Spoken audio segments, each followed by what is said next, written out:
Welcome to World of Sleepcraft.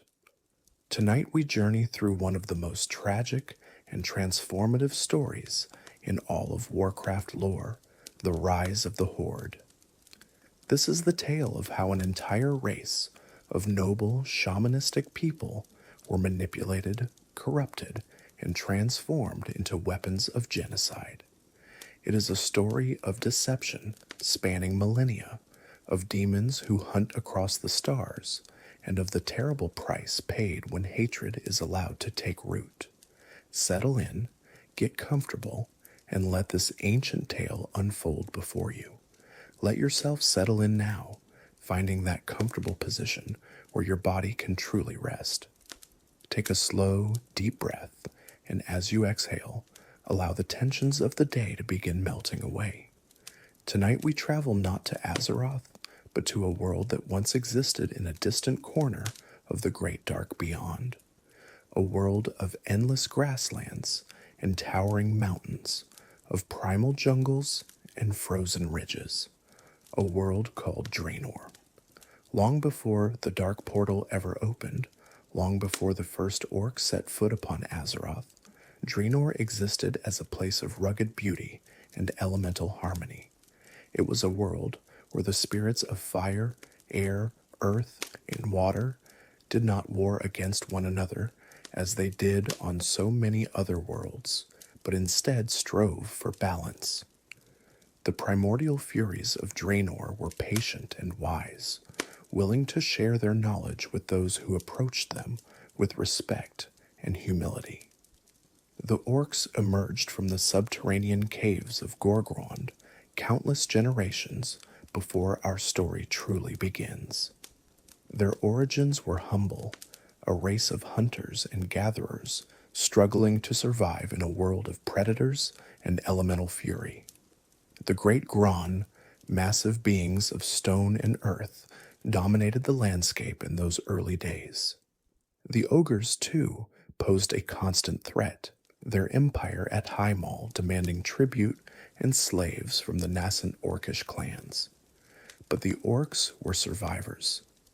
They were not the savage, green-skinned warriors that the humans of Azeroth would come to know and fear. No, the original orcs had skin the color of rich brown earth, ranging from light tan to deep mahogany depending on their clan and region. They were proud but not cruel, fierce in defense of their families, but not aggressive without cause. They lived in scattered clans across the varied landscapes of their world, each clan adapting to its home environment in remarkable ways. The orcs of those ancient times developed technologies and social structures that allowed them to compete against larger and more powerful creatures. They domesticated wolves, forging a partnership that would define orcish culture for millennia. They learned to work together, combining their individual strengths into a collective power that could stand against Gron and Ogre alike. They developed oral traditions that preserved knowledge across generations, ensuring that hard-won wisdom was never lost. Each clan adapted to its home, developing unique traditions and customs while sharing a common reverence for the spirits that dwelled within all things. The shamans who could commune with these spirits became the most respected members of orcish society, their wisdom guiding decisions about when to hunt, where to settle, and how to respond to threats. This was a culture built on balance, on understanding one's place in the natural order rather than seeking to dominate it. In Shadowmoon Valley, where the stars seemed close enough to touch and the very air hummed with spiritual energy, the Shadowmoon clan made their home. It was here, at a place called the Throne of the Elements, that the orcs first discovered the path of the shaman. The elders of the Shadowmoon learned to quiet their minds and open their hearts, and in doing so, they heard the voices of the elemental furies for the first time. Fire spoke to them of passion and destruction, of warmth and renewal. Air whispered of freedom and change, of breath and life itself. Earth rumbled with tales of patience and strength, of the bedrock upon which all things were built. Water sang of adaptability and persistence, of the gentle rain and the unstoppable flood. The Shadow Moon shamans shared their discoveries with the other clans, and slowly, over generations, nearly all orcs came to practice some form of shamanism. The connection to the elements became central to orcish identity, a sacred bond that defined their relationship with the world around them. Through the spirits, the orcs found meaning, guidance, and purpose. The elements of Draenor were different from those found on other worlds. Where the elemental forces of Azeroth existed in perpetual conflict, forever struggling for dominance over one another, the elements of Draenor had achieved a remarkable equilibrium. The orcs called these elemental beings the Furies, and they gathered at the throne of the elements in a council that had existed since the world's creation. The greatest shamans could speak with these ancient beings directly, learning secrets of the natural world that had been passed down through countless generations. This harmony between elements created a world of incredible diversity and stability. The seasons came and went in predictable cycles. The rains fell when they were needed, and the land provided abundantly for those who respected it. The orcs understood that this balance was precious, maintained through careful reverence and the constant efforts of their shamans. They did not take from the land more than they needed, and they gave back through rituals of thanksgiving and communion. Beyond their connection to the elements, the orcs also maintained deep relationships with the spirits of their ancestors. Death was not an ending for the orcish people, but rather a transformation.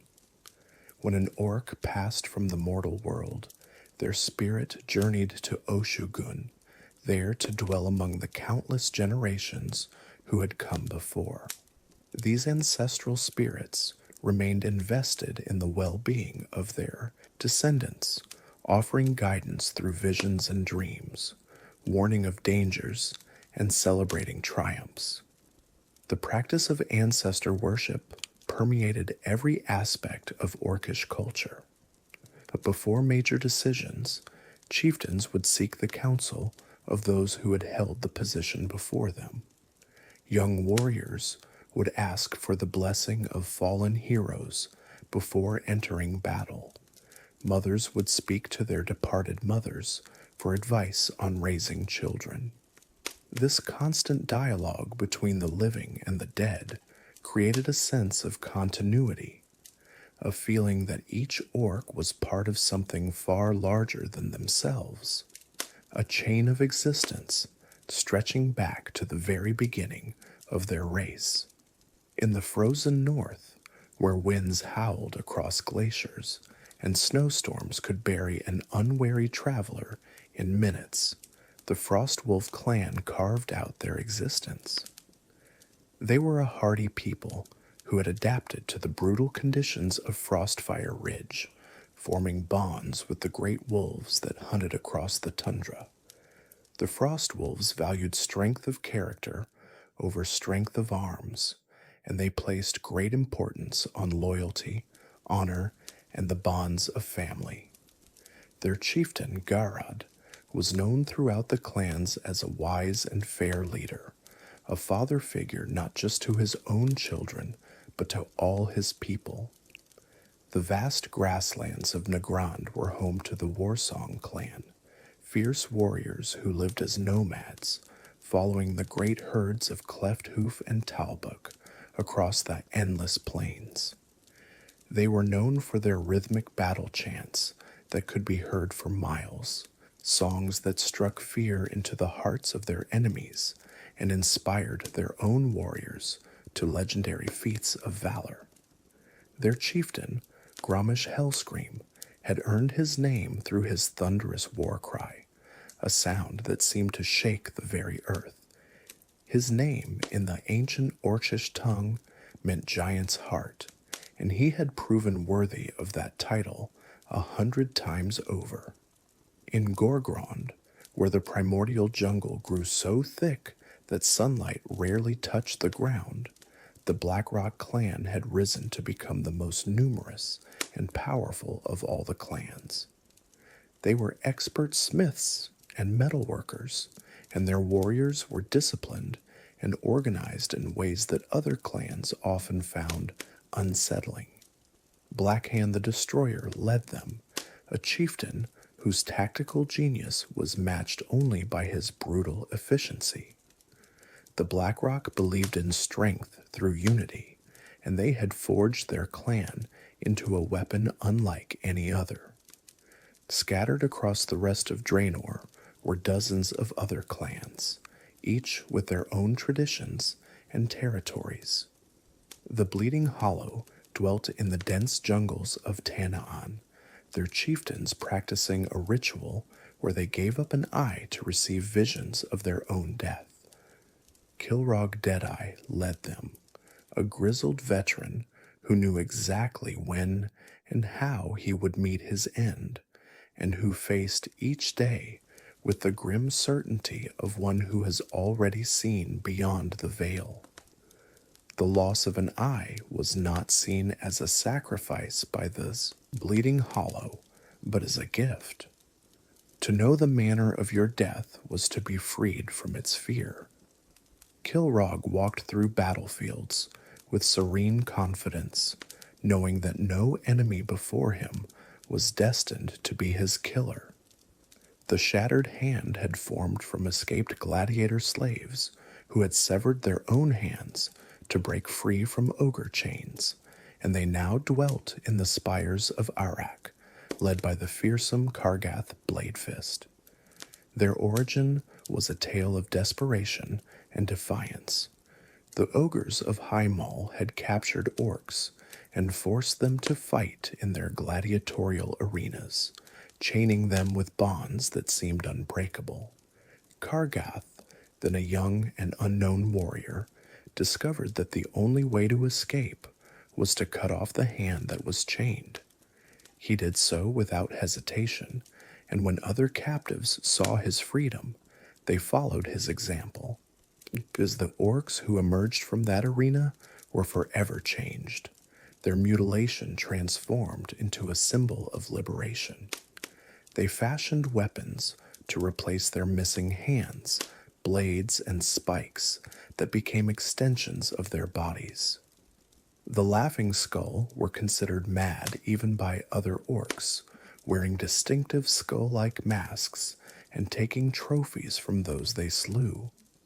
Their territory in southeastern Gorgrond was avoided by most other clans, who found the Laughing Skull's practices disturbing. But the clan's madness served a purpose. They were excellent scouts and raiders, their unpredictability making them dangerous foes. Enemies who faced the Laughing Skull never knew what to expect, whether they would charge into battle screaming or wait in silent ambush, whether they would fight to the death or retreat without warning. This chaos was carefully cultivated, a weapon as deadly as any blade. The Burning Blade produced legendary blade masters who coated their weapons in incendiary oils, warriors whose skill with a sword was matched only by their spiritual discipline. The blade masters were more than mere fighters. They sought perfection in their art, training for years to achieve a state of focused awareness that allowed them to react to threats before they even materialized. In battle, a Burning Blade Blademaster seemed to dance rather than fight, their movements fluid and graceful even as they dealt death to all around them. The Thunderlord were master beast tamers who had learned to ride the great Rylak that soared through Draenor's skies. They inhabited the mountains and cliffs where these creatures nested, and their riders could strike from above with devastating effect. The bond between a Thunderlord rider and their Rylak was sacred, forged through years of trust and mutual respect. A Rylak would die before abandoning its rider, and a rider would never ask their mount to do something they would not do themselves. The Dragon Maw, despite their name, had no connection to the dragons of Azeroth. They were fierce warriors from Gorgrond who specialized in capturing and breaking the wills of powerful creatures. When they eventually encountered the red dragons of Azeroth during the Second War, their skills would be put to terrible use, enslaving these noble beings through a magical artifact called the Demon Soul. The Whiteclaw clan shared the frozen lands of Frostfire Ridge with the Frostwolves, though the two clans maintained distinct identities. The Whiteclaw were eventually absorbed into the Frostwolf clan after suffering devastating losses, their traditions and bloodlines continuing through their neighbors. Despite their many differences, the clans came together twice each year for a sacred gathering called the Kosh-Harg. This festival took place in Nagrand, in the shadow of a mountain the orcs called Oshugun, which meant mountain of spirits in their ancient tongue. It was a time of celebration and fellowship, when old grudges were set aside and the bonds of shared heritage were renewed. Clans that might have skirmished over territory during the year would share food and drink at Kosh-Harg, their warriors engaging in friendly competitions, and their elders exchanging wisdom and stories. But Oshugun was more than just a gathering place. The mountain held deep spiritual significance for the orcs, for it was here that their ancestors dwelt. When an orc died, their spirit was drawn to Oshugun, joining the countless generations that had come before. The living could commune with these ancestral spirits, seeking guidance from those who had walked the path before them. The shamans considered this connection to be one of the most sacred aspects of their faith, and many orcs made pilgrimages to Oshugun throughout their lives, speaking with parents and grandparents who had passed beyond the veil.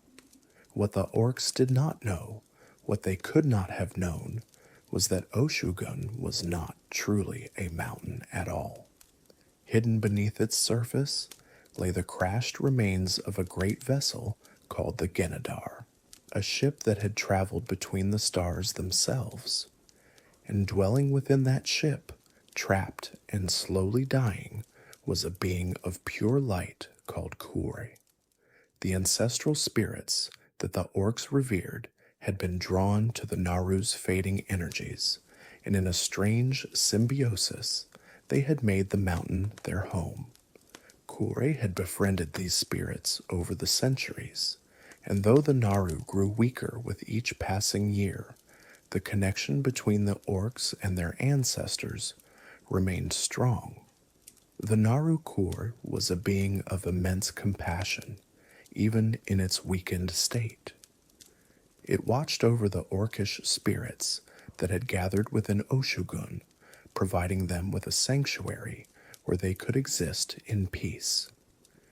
In turn, the orcs' rituals of reverence, their offerings of blessed water poured into pools within the mountain, helped sustain the fading Naru. Neither knew the full truth of their symbiosis, but both benefited from it. The orcs believed they were honoring their ancestors, and in a way they were, but they were also keeping alive one of the last survivors of an ancient celestial journey. Outside the sacred mountain Orcish society continued to evolve and grow. The clans developed distinct identities, shaped by their environments and the challenges they faced. The Frostwolves of the North became expert hunters, their bond with the Great Wolves giving them an advantage in tracking prey across the frozen tundra. The Blackrock forged weapons and armor of exceptional quality, their smiths passing down secrets from generation to generation. The Warsong developed mounted combat to an art form, their wolf riders able to strike swiftly and retreat before enemies could respond. But despite these differences, the clans remained united by their shared spiritual heritage. The shamans of each clan could communicate with one another through the elemental spirits, sharing knowledge and warnings. When one clan faced a threat too great to handle alone, others would come to their aid, not out of political obligation, but out of a genuine sense of kinship. The orcs were one people, diverse in their customs, but unified in their reverence for the spirits and their ancestors. The ogres, those brutish creatures who had once ruled much of Draenor through their empire centered at High Mall, had been a constant threat to the orcs for generations. The massive beings were stronger than any individual orc, and their empire's magical knowledge was formidable. But the orcs had learned to fight together against this common enemy, and over time, the ogre threat had diminished. The Shattered Hand clan, formed from escaped ogre gladiator slaves, stood as a testament to orcish resilience. Kargath Bladefist, their leader, had cut off his own shackled hand to escape captivity, and his followers had done the same, turning their mutilation into a symbol of freedom and defiance. The world the orcs had built for themselves was not paradise. There were conflicts between clans, disputes over territory and resources, old grudges that sometimes erupted into violence. But these conflicts were limited, governed by traditions and codes of honor that prevented them from becoming existential threats. The Mak'gora, the ancient rite of single combat, allowed disputes to be settled without full-scale warfare. The Kosh Harg festivals provided opportunities for rivals to meet on neutral ground, to negotiate, and find common cause. This was the world as it existed before the corruption came. It was a world of harsh beauty and proud warriors, of spirits both elemental and ancestral, of traditions stretching back beyond memory. It was not perfect, but it was theirs, built by their own hands and maintained by their own efforts. The orcs of old Draenor could not have imagined what was about to happen to them, could not have conceived of the forces that were even then turning their gaze toward their peaceful world. This brings us to another people, one whose story is intimately intertwined with the fate of the orcs, though neither race could have known it at the time. To understand the tragedy that would befall Draenor, we must first travel back in time, back across the vast darkness of space, to a world called Argus that existed 25,000 years before the opening of the Dark Portal.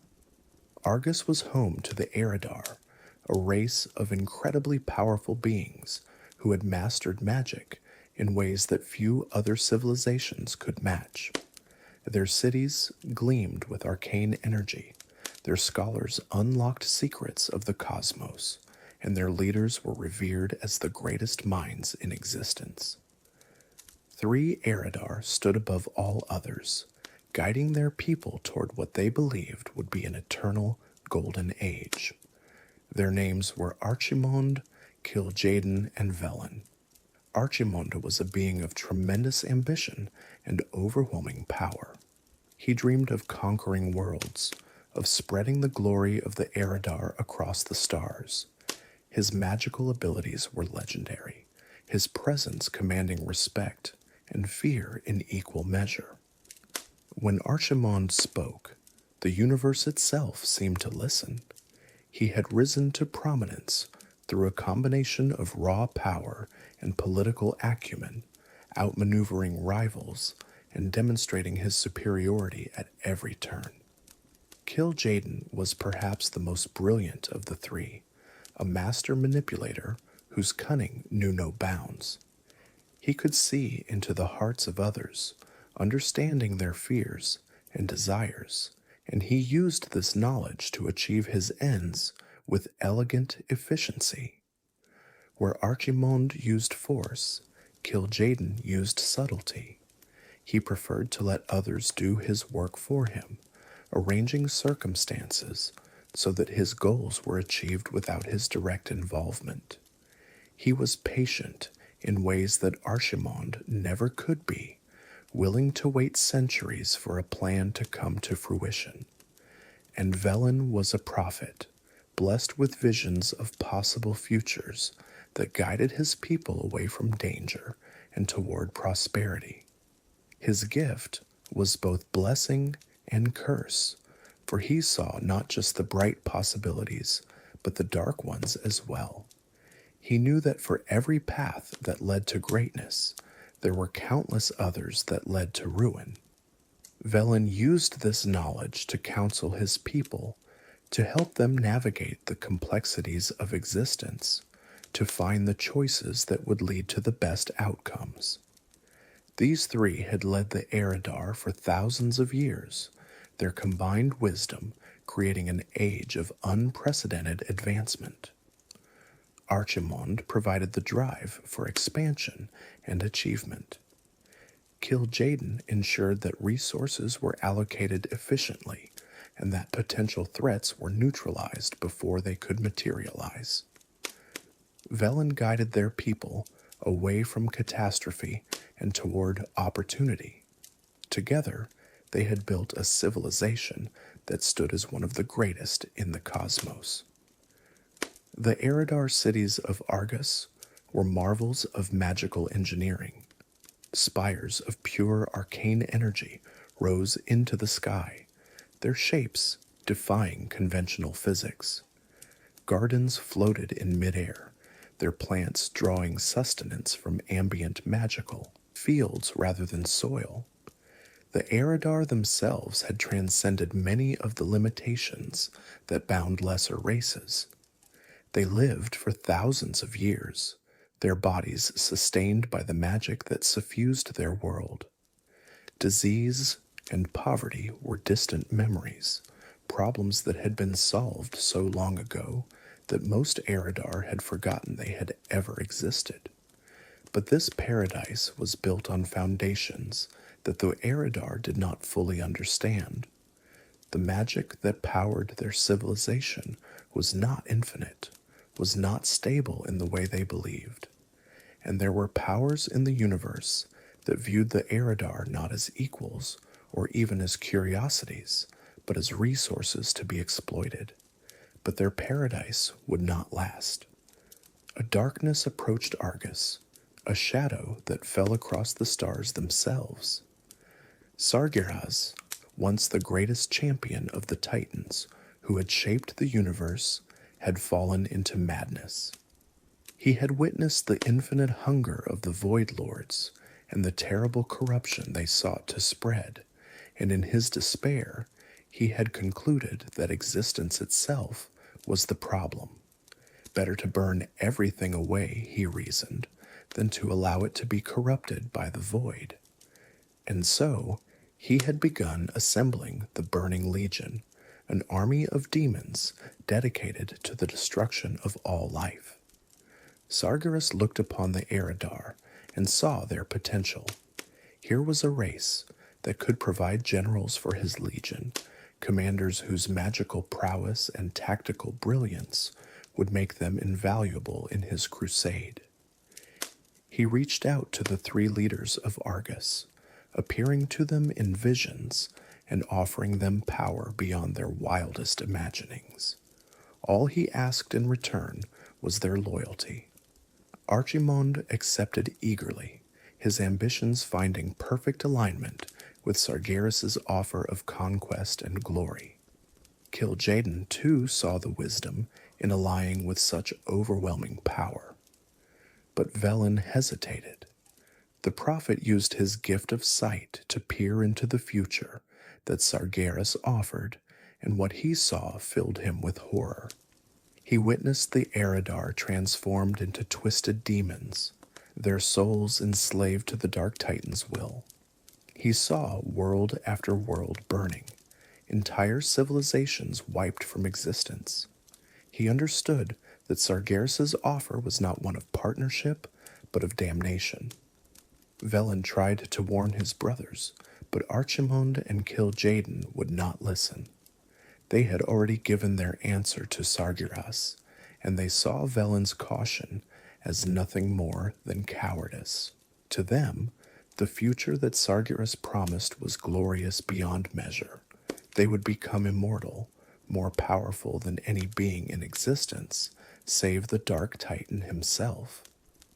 They would reshape the universe according to their will. What was there to fear in such a destiny? The rift between Velen and his brothers grew rapidly. Where once they had debated as equals, now they regarded him with suspicion and disdain. Archimonde accused him of jealousy, of wanting to keep the eredar small and weak so that his prophetic gifts would remain valuable. Kil'jaeden's reaction was more subtle, but no less painful. He tried to convince Velen to see reason, to accept the inevitable, to join his brothers in greatness. When Velen refused, Kil'jaeden's persuasion turned to manipulation and then to veiled threats. The prophet found himself alone, desperate, and with time running out before the transformation would begin. He watched as his people, the civilization he had helped guide for thousands of years, prepared to embrace their own damnation. He felt the darkness creeping over Argus, felt the first tendrils of corruption beginning to take hold. Soon it would be too late. Soon there would be nothing left to save. It was in his darkest hour that salvation came. The Atamal crystal, a sacred artifact that had guided the eredar for generations, began to glow with an inner light. A voice spoke to Velen, introducing itself as Kur, one of the Naru beings of pure light who had dedicated themselves to fighting against the Burning Legion. Kuri explained that the Naru had been watching the eredar, and that they were prepared to help Velen and any who would follow him escape from Argus before Sargeras could claim them. Velen spread word among those eredar he could trust, gathering those who shared his horror at what their people were about to become. Their numbers were small, perhaps only a few hundred out of millions, but they were determined to remain free. On the appointed day, as Sargeras's transformation began to sweep across Argus, Velen and his followers fled to the place Kure had designated. The escape was narrow, terrifyingly so. Kil'jaeden himself pursued them, his rage at Velen's betrayal burning like a star. The two had been close, perhaps the closest of the three leaders, and Kil'jaeden took the rejection personally. As the fleeing eredar boarded the Genedar and lifted into the sky, Kil'jaeden swore an oath. He would hunt Velen across the universe. He would pursue him to the ends of existence. And one day, he would make his former brother pay for this treachery. The refugees took a new name for themselves as they fled into the great dark beyond. They called themselves the Draenei, which meant exiled ones in their native tongue. And so began a flight that would last for 25,000 years. The Draenei traveled from world to world, always seeking a place where they could settle in peace, always eventually being discovered by the Burning Legion and forced to flee once more. Kil'jaeden, now transformed into a demon lord, second only to Sargeras himself, made their pursuit his personal mission. He sent agents to every corner of the universe, offering rewards beyond measure to anyone who could locate the draenei. Time after time, the refugees would build new homes only to see them destroyed, would make new friends only to watch them die in the Legion's flames.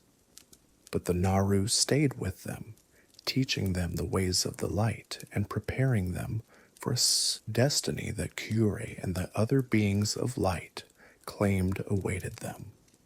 One day, the Naaru promised, the draenei would be forged into an army of the light, a force that would stand against the burning legion in its final battle. Velen clung to this prophecy, using it to sustain his people through centuries of loss and heartbreak. The draenei learned to harness the power of the light during their long exile, developing abilities that would serve them well in the ages to come.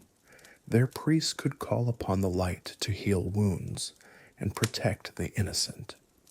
Their vindicators became holy warriors, wielding both blade and blessing against the Legion's forces. The Atamal crystal, which had shattered during their escape from Argus, had split into 7 shards, each possessing unique properties. The draenei guarded these shards carefully, using them to protect their settlements and guide their path through the cosmos. Throughout their journey, the draenei never lost hope. Velen's visions, while often tragic, also showed glimpses of a better future, a time when the Legion would be defeated and peace would return to the universe. The prophet shared these visions with his people, keeping alive the flame of hope even in their darkest hours. They were the exiled ones, but they believed their exile would one day end. The relationship between the draenei and the Naaru deepened over the millennia. The beings of light were not merely protectors and guides, but also teachers and friends. They shared their knowledge of the cosmos, their understanding of the eternal struggle between light and shadow, their wisdom about the nature of existence itself. The draenei absorbed these teachings, incorporating them into their own spiritual practices. The light became central to their identity, as essential to who they were as magic had been to the eredar of old. But 25,000 years is a long time, even for beings as long-lived as the draenei. They grew weary. They longed for a home, a place where they could rest and rebuild without the constant fear of discovery. World after world had been denied to them, each briefly held refuge eventually becoming a killing ground when the Legion found them once more. When would it end?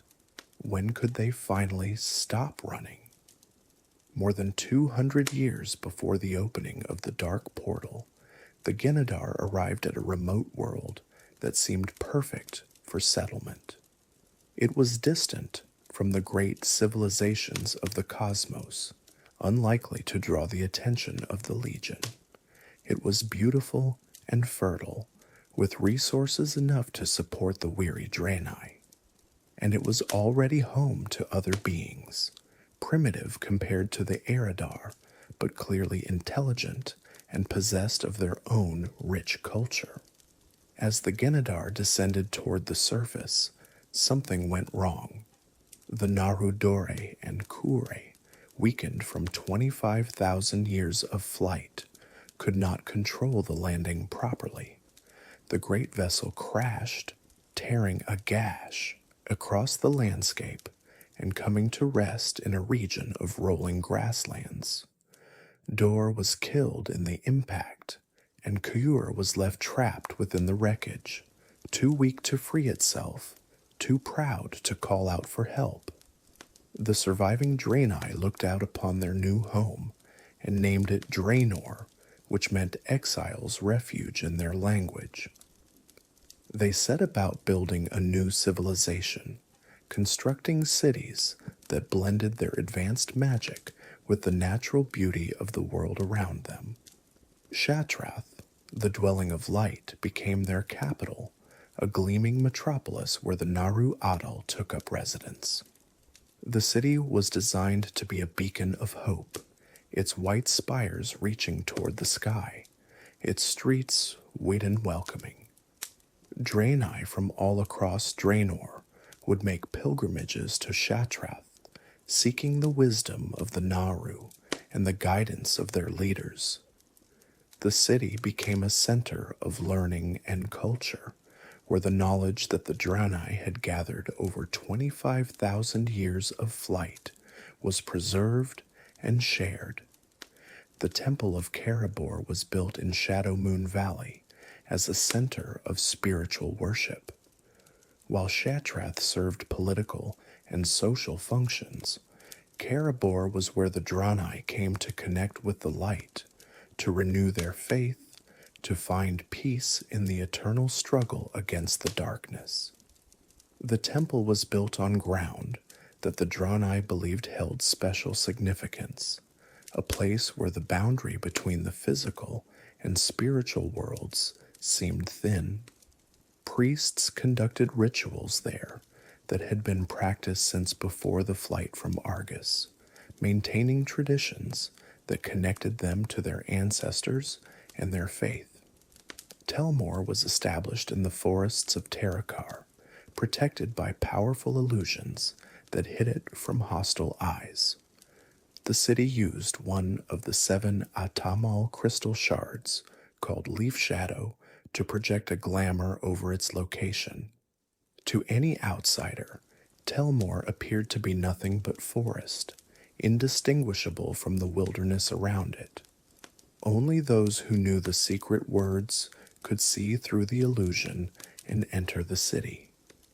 This protection allowed Telmor's residents to live without fear of attack from ogres or other threats, creating a peaceful community where families could raise their children in safety. Auchendown became a mausoleum, housing the remains of Dore and serving as a place where the spirits of dead draenei could find peace. The draenei had developed elaborate funerary traditions during their long exile, and Auchendown became the ultimate expression of these beliefs. The dead were not simply buried there, but honored, remembered, and in some sense kept alive through rituals that maintained connections between the living and those who had passed. The Naru Dore's lingering presence attracted draenei souls, making Auchendown a place where the departed could find rest. The draenei were aware of the native orcs, of course. It would have been impossible not to notice the brown-skinned beings who gathered at the crashed Genedar twice a year, performing rituals and communing with spirits. Velen recognized that the orcs revered the crash site as sacred, and he ordered his people to maintain a respectful distance. The draenei had seen too many worlds destroyed by conflict, and they had no desire to spark another war. If they could coexist peacefully with the orcs, perhaps they could finally find the lasting home they had sought for so long. And for 200 years, that peace held. The orcs and draenei rarely interacted directly, but when they did, the encounters were generally positive. Young Durotan, future chieftain of the Frostwolf clan, once found himself lost in the wilderness with his friend Orgrim Doomhammer after an ogre attack. They were rescued by a draenei patrol led by a captain named Restalan, who brought them to the hidden city of Telmor and introduced them to Prophet Velen himself. Durotan found the draenei strange but fascinating. Their blue skin and horned heads were unlike anything he had seen, and their command of magic was clearly far beyond what orcish shamans could achieve. But Velen spoke to him kindly, asking about orcish culture and sharing stories of his own people's long journey. When it came time for Durotan and Orgrim to leave, Restylon personally escorted them back to Frostwolf territory. It was an encounter that Durotan would remember for the rest of his life, one that would shape his understanding of what was possible between different peoples.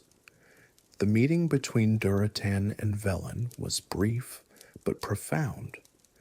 The prophet could see something in the young orc, a quality of spirit that set him apart from many of his people. Velen did not possess the ability to see all futures, but he sensed that this young Frostwolf might one day play an important role in events to come. He treated Durotan with respect and kindness, offering him food and shelter, asking questions about orcish culture with genuine interest. For his part, Durotan was impressed by the draenei's wisdom and hospitality. He had been raised to be suspicious of outsiders, to view all non-orcs as potential threats. But Velen and his people showed him another way. The draenei had no interest in conquering the orcs or taking their lands. They asked only to be left in peace, to build their own civilization alongside the orcish clans. Durotan returned to his people with a new perspective, one that would inform his decisions in the dark days ahead. Orgrim Doomhammer, Durotan's companion during their visit to Telmore, was less impressed by the draenei. He saw their magical abilities as a potential threat, their secretive nature as cause for concern. But he trusted Durotan's judgment, and the two young orcs agreed to keep their experience private. The other clans might not understand what they had seen, might interpret the draenei's existence as a challenge rather than an opportunity for peaceful coexistence. The 200 years of peace between orcs and draenei were not perfect, but they demonstrated that different peoples could share a world without conflict. There were occasional misunderstandings, moments when orcish hunting parties strayed too close to draenei settlements, or draenei scouts wandered into territory claimed by the clans. But these incidents were resolved without violence, through communication and mutual respect. The orcs and draenei had developed an unspoken agreement, a kind of diplomatic understanding that allowed both peoples to flourish. But others were watching Draenor, others whose intentions were far darker than simple coexistence. In the twisting nether, beyond the bounds of the physical universe, eyes turned toward this remote world. Ancient hatreds stirred, and plans began to form that would shatter the peace of Draenor forever. Talgoth was one of Kil'jaeden's most trusted servants, a demon hunter who had been tracking the draenei for millennia. When his agents detected traces of draenei magic emanating from a remote world in an obscure corner of the great dark beyond, Talgoth knew he had finally found his prey. He reported his discovery to Kil'jaeden immediately, expecting the demon lord to unleash the Legion's full fury upon Draenor. But Kil'jaeden had other plans. 25,000 years of pursuit had taught him patience, and he understood that a direct assault would likely allow Velen to escape once more. The draenei had proven remarkably adept at fleeing at the last moment, always managing to slip through the Legion's grasp when all seemed lost. No, if Kil'jaeden wanted to finally destroy his former brother, he would need a different approach. The demon lord turned his attention to the native orcs, and what he saw intrigued him greatly. Here was a race of warriors, strong and fierce, yet currently at peace with the draenei. They possessed a deep spiritual connection to their world, one that could potentially be corrupted and turned to darker purposes. And their society, while primitive compared to the eredar, showed remarkable potential for organization and conquest. With the right manipulation, these orcs could become the weapon Kil'jaeden needed to finally end his hunt. The plan that formed in Kil'jaeden's brilliant mind was elegant in its cruelty. He would not simply conquer the orcs, for that would alert the draenei to the Legion's presence. Instead, he would corrupt them from within, turning their own spiritual practices against them, transforming their connection to the elements into a conduit for fell magic. He would make the orcs believe that they were acting of their own free will, that the war against the draenei was justified and necessary. By the time Velen realized what was happening, it would be too late. To execute this plan, Kil'jaeden needed an entry point into orcish society, someone respected enough to be believed, vulnerable enough to be manipulated. He found his target in Ner'zhul, the elder shaman of the Shadow Moon clan. Ner'zhul was, by all accounts, a good and decent orc. As the most powerful shaman on Draenor, he was considered the unofficial spiritual leader of all the clans, a position he had earned through decades of faithful service to the elements and ancestors. He had loved deeply and lost greatly, his wife Rulkan having died some years before, and he still mourned her absence. His connection to the ancestral spirits was stronger than any other living orc, and he often spoke with Rulkan's spirit, finding comfort in her wisdom even beyond death. It was this connection that Kil'jaeden exploited. The demon lord began appearing to Ner'zhul in visions, taking the form of Rulkan and other respected ancestors. He spoke with their voices, moved with their mannerisms, and Ner'zhul had no reason to doubt what he was seeing. The real ancestral spirits had grown strangely quiet in recent months, a silence that troubled Ner'zhul greatly, but here was his beloved wife, speaking to him once more. How could he not listen? The false Rulkan spoke of danger. She told Ner'zhul that the draenei were not the peaceful refugees they appeared to be, but rather agents of a dark power that sought to destroy all orcs. The elementals had grown silent, she explained, because the draenei were poisoning them with their alien magic. The diseases that had begun spreading through the clans were draenei creations, weapons of a slow genocide. If the orcs did not act soon, they would be exterminated. Ner'zhul was horrified by these revelations. He had always taught his people to seek harmony, to live in balance with the spirits and with each other. But if the draenei truly threatened the survival of his race, did he not have an obligation to protect them? The ancestors seemed unified in their message, speaking through shamans across all the clans, warning of the draenei threat. How could so many spirits be wrong? The elder shaman called the clan chieftains together and shared what the ancestors had revealed. Some were skeptical at first, but as their own shamans reported similar visions, doubt gave way to fear and then to anger. The orcs had always been warriors, proud of their strength and courage. If an enemy threatened their people, they would meet that threat with iron and blood. The first raids against draenei settlements were tentative, probing attacks meant to test the strength of this supposed enemy.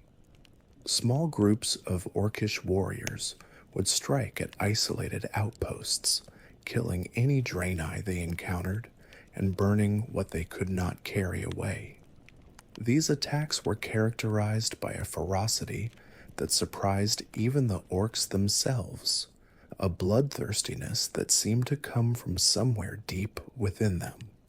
The draenei, caught completely off guard by the sudden violence, responded with confusion rather than retaliation. They did not understand why the orcs had suddenly become hostile after 2 centuries of peaceful coexistence. What had changed? What had they done to provoke this aggression? Velen sent messengers to attempt communication, but the orcs killed them on sight, convinced that any draenei approach was a deception. The early attacks grew bolder as the orcs realized that the draenei would not fight back with the same ferocity. Larger warbands began forming, coordinating their assaults to hit multiple targets simultaneously. The draenei, who had spent 25,000 years fleeing from conflict, found themselves facing an enemy that would not negotiate, would not listen to reason, would not stop. Velen recognized the signs of demonic influence, though he could not initially understand how the Legion had found them or why they had chosen to work through the orcs rather than attacking directly. He gathered his people's forces and prepared to defend their settlements, hoping that a show of strength might convince the orcs to reconsider their aggression. But the attacks only intensified, fueled by the manufactured hatred that Kil'jaeden had planted in orcish minds. The draenei vindicators, holy warriors who had defended their people for millennia, found themselves facing an enemy unlike any they had encountered before. The orcs fought with a reckless abandon that bordered on madness, charging into certain death rather than retreating. They showed no fear, no hesitation, no mercy. The Vindicators could defeat individual orcs, could win individual battles, but the war itself seemed unwinnable. For every orc that fell, 2 more seemed to take their place. As the conflict escalated, Ner'zhul began to notice troubling signs. The elements, which had been silent for months, were now actively hostile when shamans attempted to commune with them. The ancestor spirits, once so numerous at Oshu'gun, had seemingly vanished, leaving only the voices that Kil'jaeden provided.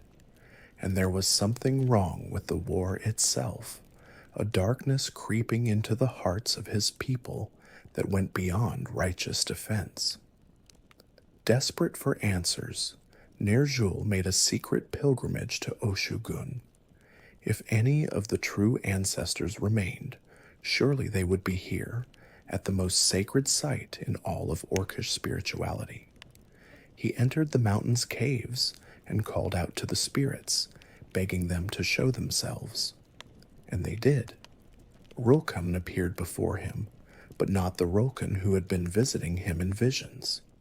This spirit radiated sorrow and disappointment, looking upon her husband with eyes full of grief. She told him the truth, all of it. The being that had been appearing to him was not her, had never been her. It was a demon lord named Kil'jaeden, one of the most powerful servants of a dark force called the Burning Legion. Everything Ner'zhul had believed about the draenei was a lie, fabricated by this demon to turn the orcs into weapons of genocide. The revelation shattered Ner'zhul. He fell to his knees, understanding now the terrible thing he had set in motion. His people were being manipulated into committing atrocities, and he had been the unwitting instrument of that manipulation. The ancestors did not want this war. The elements did not want this war. Only the demons wanted this war, and Ner'zhul had delivered his entire race into their hands. The true Rulkan looked upon her husband with sorrow, but also with love. She did not blame him for being deceived. How could he have known?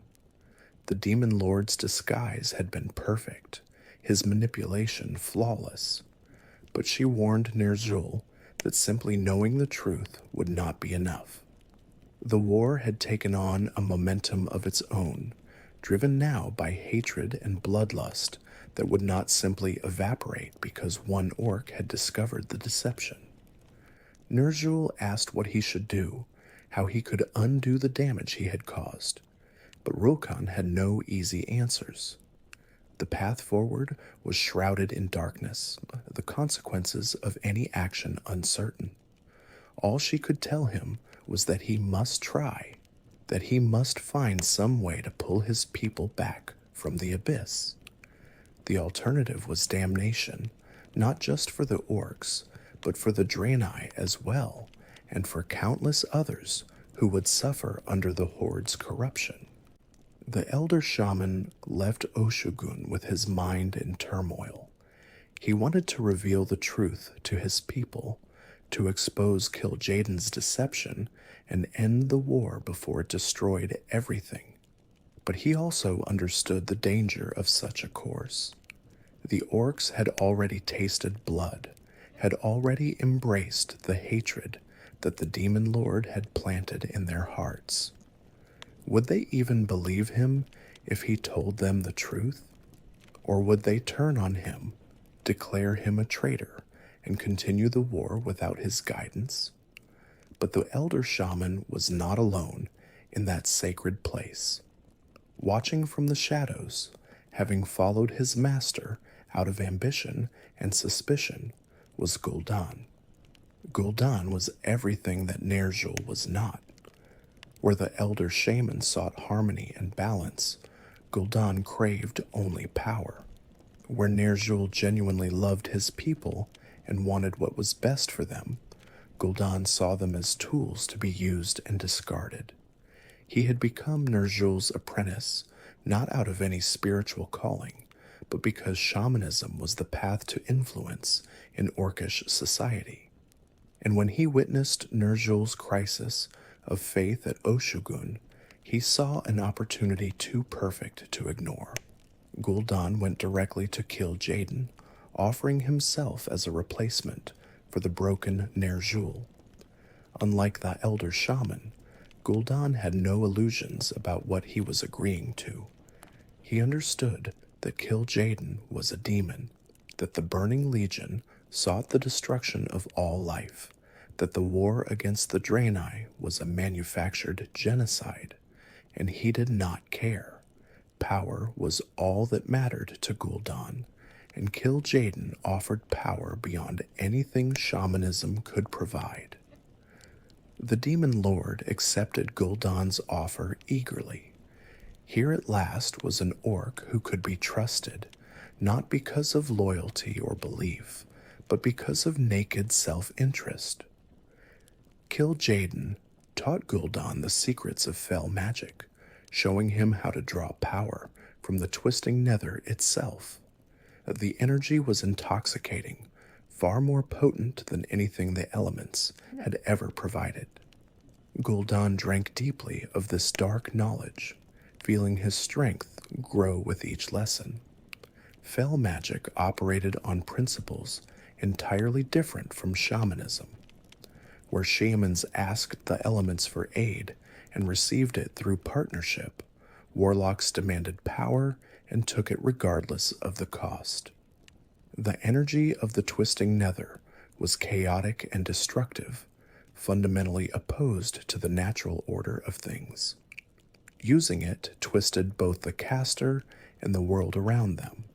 Plants withered, animals sickened, and the very land itself seemed to recoil from the presence of fell magic. But the power it granted was undeniable. Gul'dan could unleash destruction that no shaman could match, could drain the life force from enemies, could command demons from other realms. He felt himself becoming something more than orc, something greater.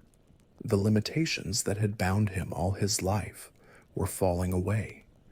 He could see now why the demons served Sargeras, why Kil'jaeden had chosen this path. Power was its own justification.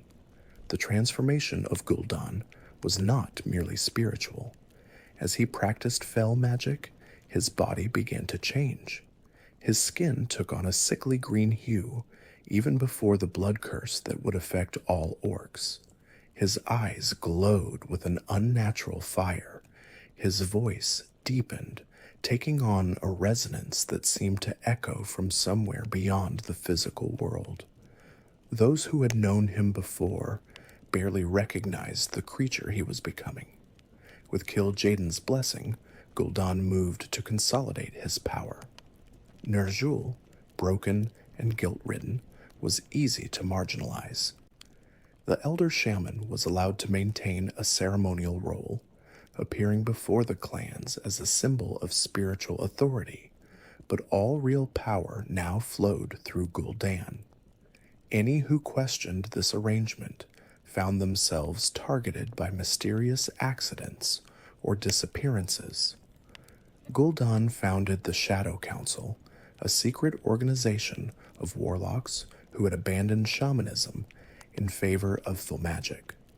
They operated from the shadows, manipulating clan politics and ensuring that the war against the draenei continued to escalate. Former shamans who had grown frustrated with the element's silence were particularly susceptible to recruitment. Gul'dan offered them power, real power, and many accepted eagerly. The transformation of orcish society accelerated under Gul'dan's influence. The fell magic that the warlocks practiced began to poison Draenor itself, throwing the elements into chaos. Droughts, followed by floods, unseasonable storms, rivers running dry, the natural balance of the world was being systematically destroyed. This served Gul'dan's purposes perfectly, as each disaster reinforced the narrative that the draenei were somehow responsible. The orcs' connection to the elements was being severed and fell magic was rising to take its place. Gul'dan also weaponized disease. Using his dark powers, he created the worst outbreak of red pox in orcish history, spreading the plague through the Kosh'harg festival to maximize its impact. Hundreds died in a matter of months, and those who survived were often left weakened and desperate. Under Garad's leadership, the afflicted were quarantined in a village called Eredar, named after the Frostwolf chieftain when he succumbed to the disease. These quarantined orcs would be spared the corruption to come, isolated from the transformation that was about to engulf their race. To fully unite the clans under his control, Gul'dan needed a war chief, a figurehead who could rally the orcs to war while the Shadow Council directed things from behind the scenes. He found the perfect candidate in Blackhand the Destroyer, chieftain of the powerful Blackrock clan. Blackhand was a tactical genius and a brutal warrior, but his massive ego made him easy to manipulate. Gul'dan played to that ego, making Blackhand believe that he was a valued partner in the Shadow Council rather than merely a puppet. Through a combination of flattery and blackmail, the warlock ensured that Blackhand would do exactly as directed. The election of the first war chief was unprecedented in orcish history. Never before had the independent clans united under a single leader. The Horde, as this new organization came to be called, represented a fundamental transformation of orcish society. Individual clan loyalties gave way to collective purpose, and that purpose was war. Total war. War without mercy or restraint. Gul'dan also took steps to ensure that no one could interfere with his plans. He placed a magical barrier around Oshu'gun, cutting off the ancestral spirits from the outside world. The orcs could no longer commune with their forebears. could no longer receive guidance from those who had come before. Blackhand, at Gul'dan's urging, forbade any orc from visiting the sacred mountain on pain of death. Demons were stationed around Oshugun to ensure that no one approached. The silencing of the ancestors was perhaps the cruelest aspect of the corruption. For generations, the orcs had relied on the wisdom of those who had died, had taken comfort in knowing that death was not an ending, but a transformation. Now that connection was severed, and the orcs were left spiritually adrift. Many turned to Gul'dan's warlocks for guidance, not understanding that the very people offering help were the ones who had caused their suffering. The fell magic that Gul'dan and his followers practiced was fundamentally destructive to Draenor itself. The elements, once in perfect harmony, began to war against each other. Earthquakes shook regions that had been stable for millennia. Volcanoes erupted without warning. The weather patterns that had sustained orcish agriculture for generations became chaotic and unpredictable. Crops failed, game animals fled or died, and famine began to spread through the clans. Gul'dan weaponized this suffering, using each disaster to reinforce his narrative about the draenei threat. The strangers were poisoning their world, he claimed, using their alien magic to destroy everything the orcs had built. The elements had turned hostile because the draenei had corrupted them. The ancestors were silent because the draenei had imprisoned them somehow. Every problem, every tragedy, every loss was laid at the feet of the peaceful people who had shared Draenor with the orcs for 2 centuries. The transformation of Cyruk, one of the most powerful of the elemental furies, demonstrated the extent of Gul'dan's ruthlessness. When the warlock learned that this ancient being had helped create the legendary Doomhammer in ages past, he saw it as a threat. Rather than risk the elements rising against him, Gul'dan led his warlocks to flood Cyruk with fell energy. The elemental's physical form was shattered, and in its place rose a fell volcano that would be known as the Hand of Gul'dan, a permanent scar upon the landscape that stood as a monument to the warlock's power and cruelty. But even this was not enough for Kil'jaeden. The orcs were fierce warriors, but they were still mortal, still limited by the weaknesses of flesh and blood. If they were to serve as the weapon that would finally destroy Velen and his people, they needed to be transformed into something more, something darker. Kil'jaeden summoned one of the most powerful demons in his service, a pit lord named Manaroth the Destructor. This being was an embodiment of rage and bloodlust, a creature that existed only to kill and destroy. His blood burned with fell fire, and any who consumed it would be bound to the Burning Legion for eternity. Gul'dan prepared a ritual at the Temple of Karabor, which his forces had recently captured from the draenei. The temple's meditation pool was emptied and refilled with Manaroth's burning blood.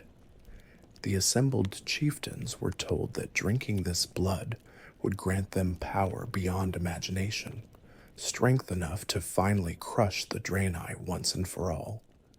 Grommash Hellscream stepped forward first. The chieftain of the Warsong had always been impulsive, driven by his passions, eager to prove himself the greatest warrior among the orcs. He looked at the pool of burning blood, felt the heat radiating from it, sensed the power contained within. Some part of him recognized the danger, understood that what he was about to do could not be undone. But Grommash had never been one to hesitate, had never allowed fear to dictate his actions.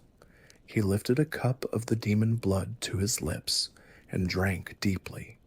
The transformation was immediate and visible. His eyes blazed with green fire, replacing the warm brown that had marked him as an orc all his life. His muscles swelled with supernatural strength, tendons standing out like steel cables beneath his skin.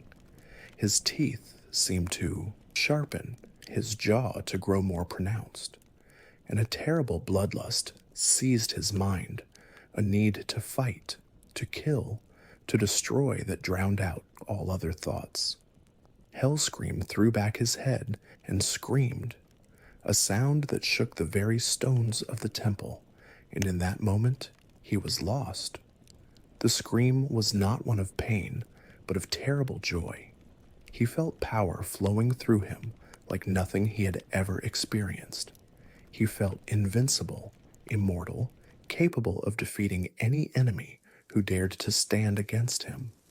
The cost of this power, the enslavement of his soul to demonic forces, seemed a small price to pay for such overwhelming might.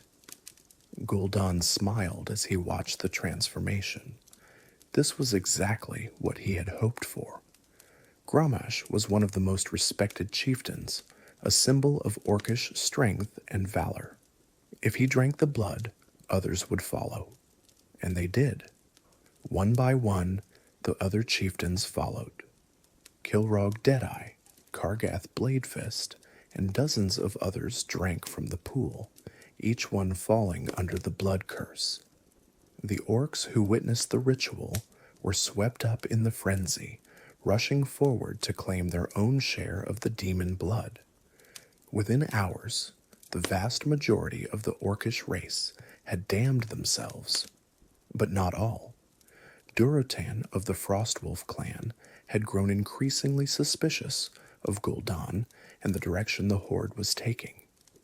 When he learned what the ritual truly involved, he refused to participate, and he convinced his entire clan to refuse as well.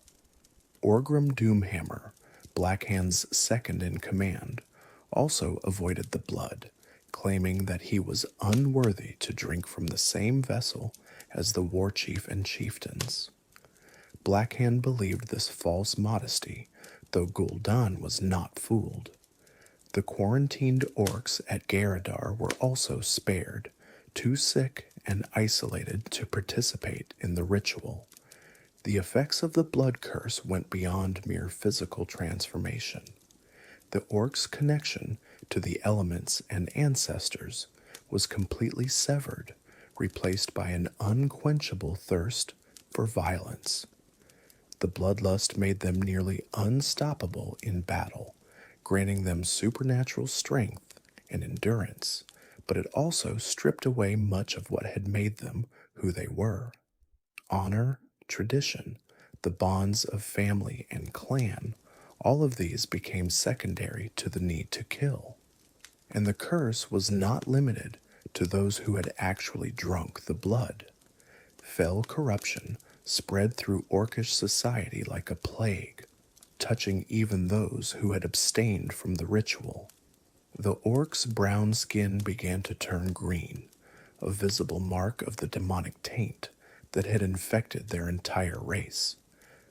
When Durotan's mate Draka gave birth to their son some time later, the child emerged with green skin despite neither parent having consumed demon blood.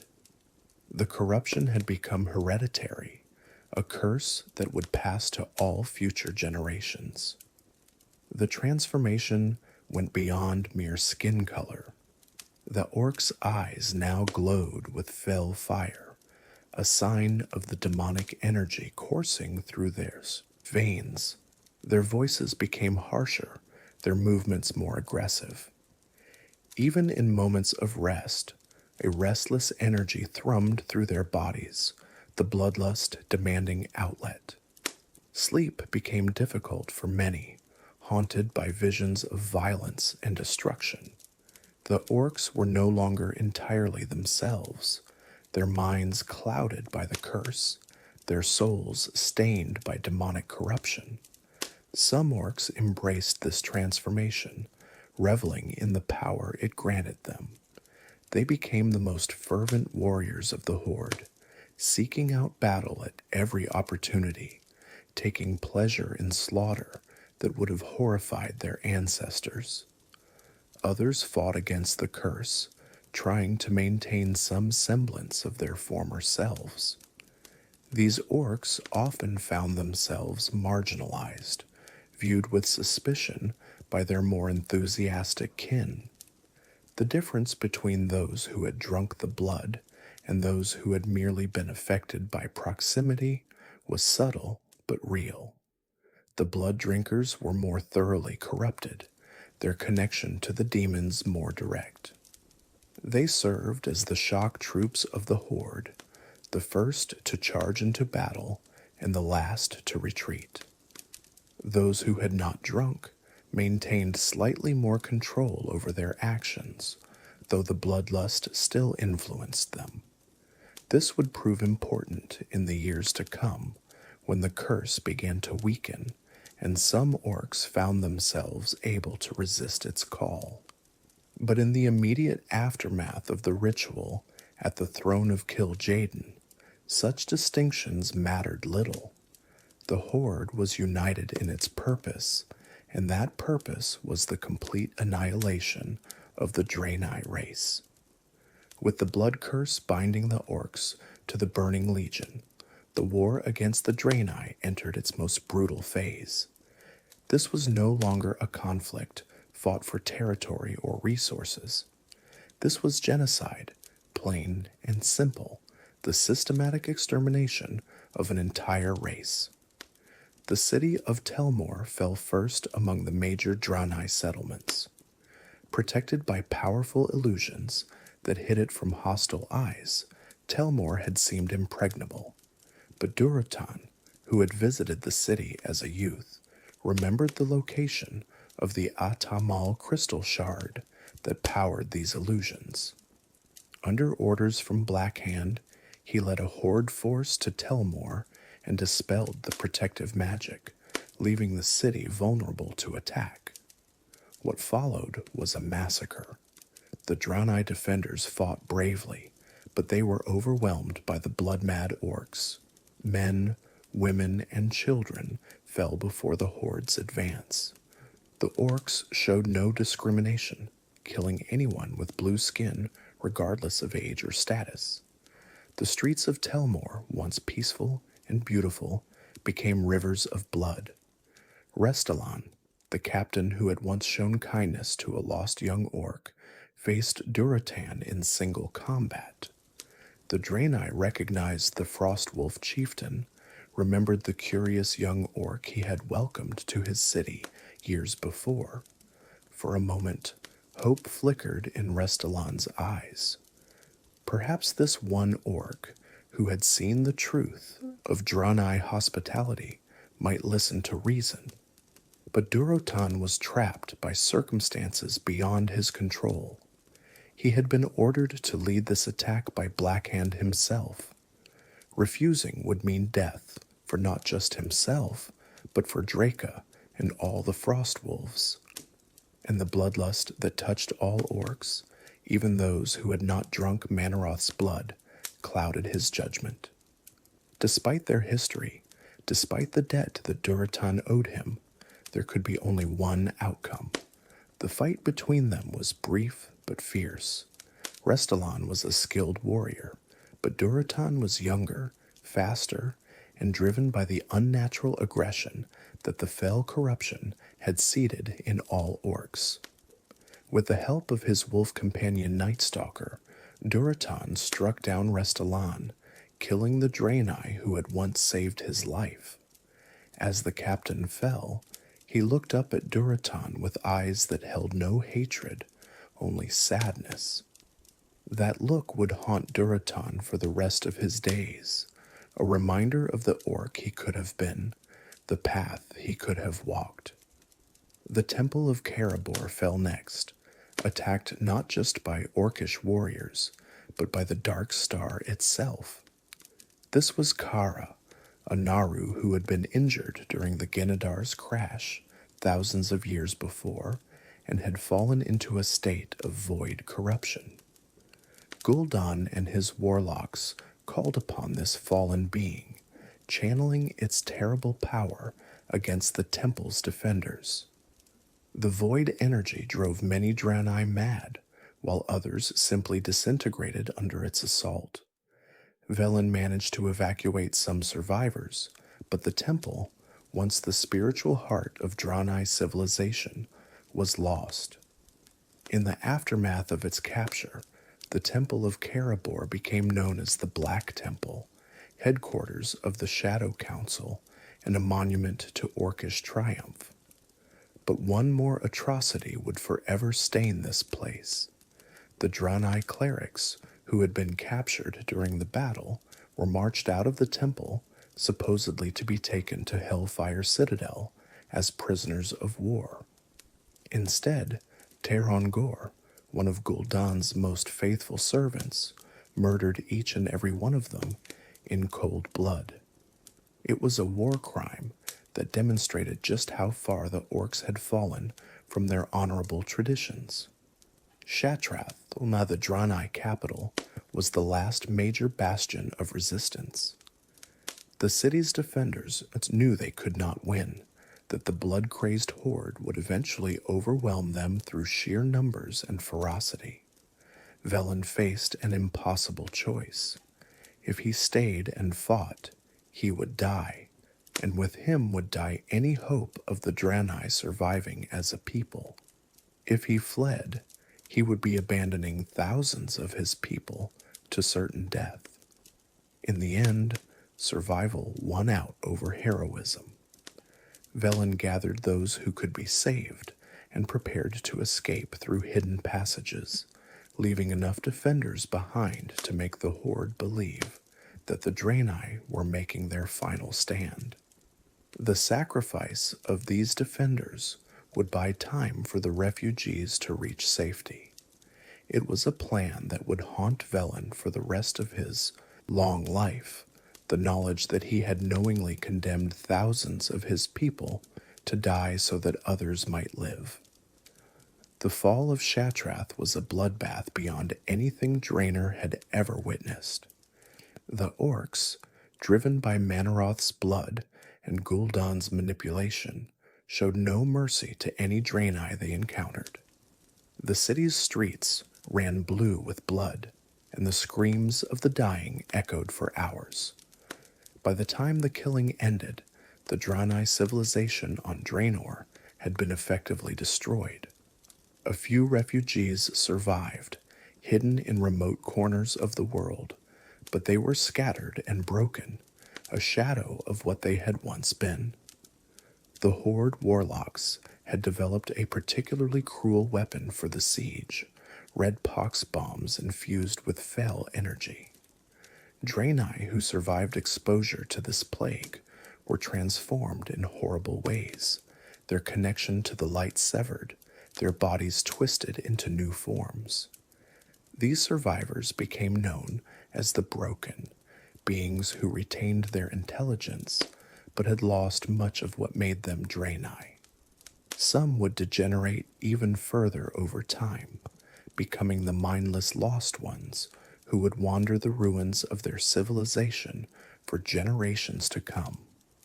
Among the Broken was a draenei named Nobundo, who had once been a powerful vindicator, a holy warrior of the light. When the fell plague struck him, he felt his connection to the light wither and die. For years afterward, he wandered in despair, believing himself cursed and abandoned. But Nobundo would eventually discover a new path, learning to hear the elemental spirits of Draenor in a way that no draenei had before. He would become the first draenei shaman, teaching his people the ways that the orcs had once practiced before their corruption. It was a strange twist of fate, the victims of orcish genocide learning the spiritual practices that the orcs themselves had been forced to abandon. The genocide continued until nearly every draenei settlement had been destroyed. The survivors numbered only in the thousands, scattered across the wilderness in small, frightened groups. They hid in caves and ruins, in the depths of swamps and the heights of mountains. They lived in constant fear of discovery, knowing that the Horde would show them no mercy if they were found. Velen led his people in this desperate existence, using his prophetic abilities to stay one step ahead of the hunters. He established hidden communities in Zangar Marsh, in the swamps of Tel'Rador, and in other remote locations. The Draenei survived, but barely. Their great civilization was gone, their cities destroyed, their population decimated. They had gone from a proud people who had traveled the stars to refugees hiding in the shadows of a world that had become their prison. But Velen never lost hope. His visions showed him that the draenei would survive, that one day they would rise again. He saw glimpses of a future where his people stood alongside others against the burning legion, where the army of the light finally came to be. These visions sustained him through the darkest years, when it seemed as though every day brought news of another community discovered and slaughtered, another group of survivors lost to the Horde's relentless hunt. While the genocide of the Draenei proceeded, not all orcs had surrendered their conscience to the blood curse. Durotan, chieftain of the Frostwolf clan, had refused to drink Manaroth's blood and had begun speaking out against the corruption that was consuming his people. He knew the truth about Gul'dan's bargain with the demons, having pieced it together from fragments of information and his own observations. But he also knew that speaking this truth publicly would mean death for himself and everyone he loved. Gul'dan was aware of Durotan's potential to cause problems. The Frostwolf chieftain was respected by many orcs, and his refusal to fully embrace the Horde's new direction was becoming increasingly visible. Rather than kill him outright and risk making a martyr, Gul'dan chose to exile the Frostwolves from the Horde entirely. They were banished from orcish society, forbidden from contacting any other clan on pain of death, cast out into the wilderness to survive or perish as fate decreed. Durotan accepted the exile rather than risk his pregnant mate and their unborn child. The Frostwolves traveled through lands devastated by war and fell corruption, eventually passing through a great doorway that led to another world entirely. They emerged in a place of mountains and forests, a world called Azeroth, and made their way to a cold region that reminded them of their homeland in Frostfire Ridge. It was here, in the mountains of Alterac, that Draka gave birth to their son. The birth was difficult, as it would be for any woman giving birth in a cold mountain cave, far from home and healers. But Draka was strong, had always been strong, and she endured the pain without complaint. When the child finally emerged, crying his first breath into the cold air, both parents felt a moment of pure joy. And then they saw his skin. Goel was green. The curse that touched all orcs, the fell corruption that Gul'dan had inflicted upon their race, had marked this innocent child before he had even taken his first breath. Durotan wept to see it, understanding that the corruption had damned not just those who had participated in the ritual, but all future generations as well. His son, who had done nothing wrong, who had been born far from the demons and the warlocks and the blood-soaked temple, carried the mark of their crime upon his skin. Draka held her son close, her own tears mixing with his as she tried to comfort him. She named him Goel, which meant redemption in the orcish tongue, hoping that he might one day restore the honor that their people had lost. It was a heavy burden to place upon an infant, but what else could they hope for? Their world had been destroyed, their people corrupted, their future stolen. This child was all they had left. Despite the risk, Durotan could not remain silent forever. He sent word to Orgrim Doomhammer, his childhood friend and one of the few orcs he trusted, requesting a secret meeting. The two met in the wilderness, away from any who might report to the Shadow Council. There, Durotan revealed everything he had learned about Gul'dan, the demons, and the true nature of the Horde's corruption. Orgrim was shaken by these revelations. He had suspected that something was wrong with the direction the Horde had taken, but the full scope of the betrayal was worse than he had imagined. He resolved then and there to find a way to stop Gul'dan and free his people from demonic influence. But first, Durotan and his family needed to be protected. Orgrim assigned several of his personal guards to escort the Frostwolves back to their camp, believing these warriors to be loyal and trustworthy. He was wrong. The guards were agents of the Shadow Council, and they had heard every word of the conversation between the two chieftains. They knew that Gul'dan would want Durotan eliminated, that the warlock could not allow someone who knew the truth to continue living. They did not need explicit orders.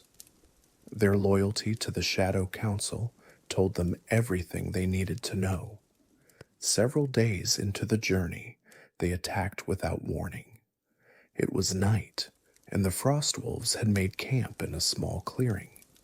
Durotan was the first to sense something wrong, his instincts honed by a lifetime of hunting and warfare.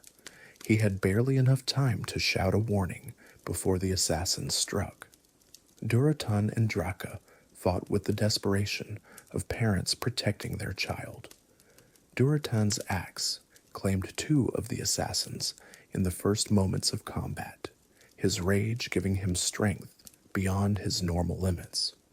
Draka, despite having given birth only weeks before, fought with equal ferocity, her blade finding the throat of one attacker and the belly of another.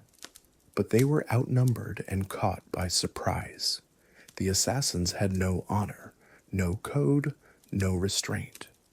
They pressed their advantage ruthlessly, wearing down the exhausted parents through sheer numbers.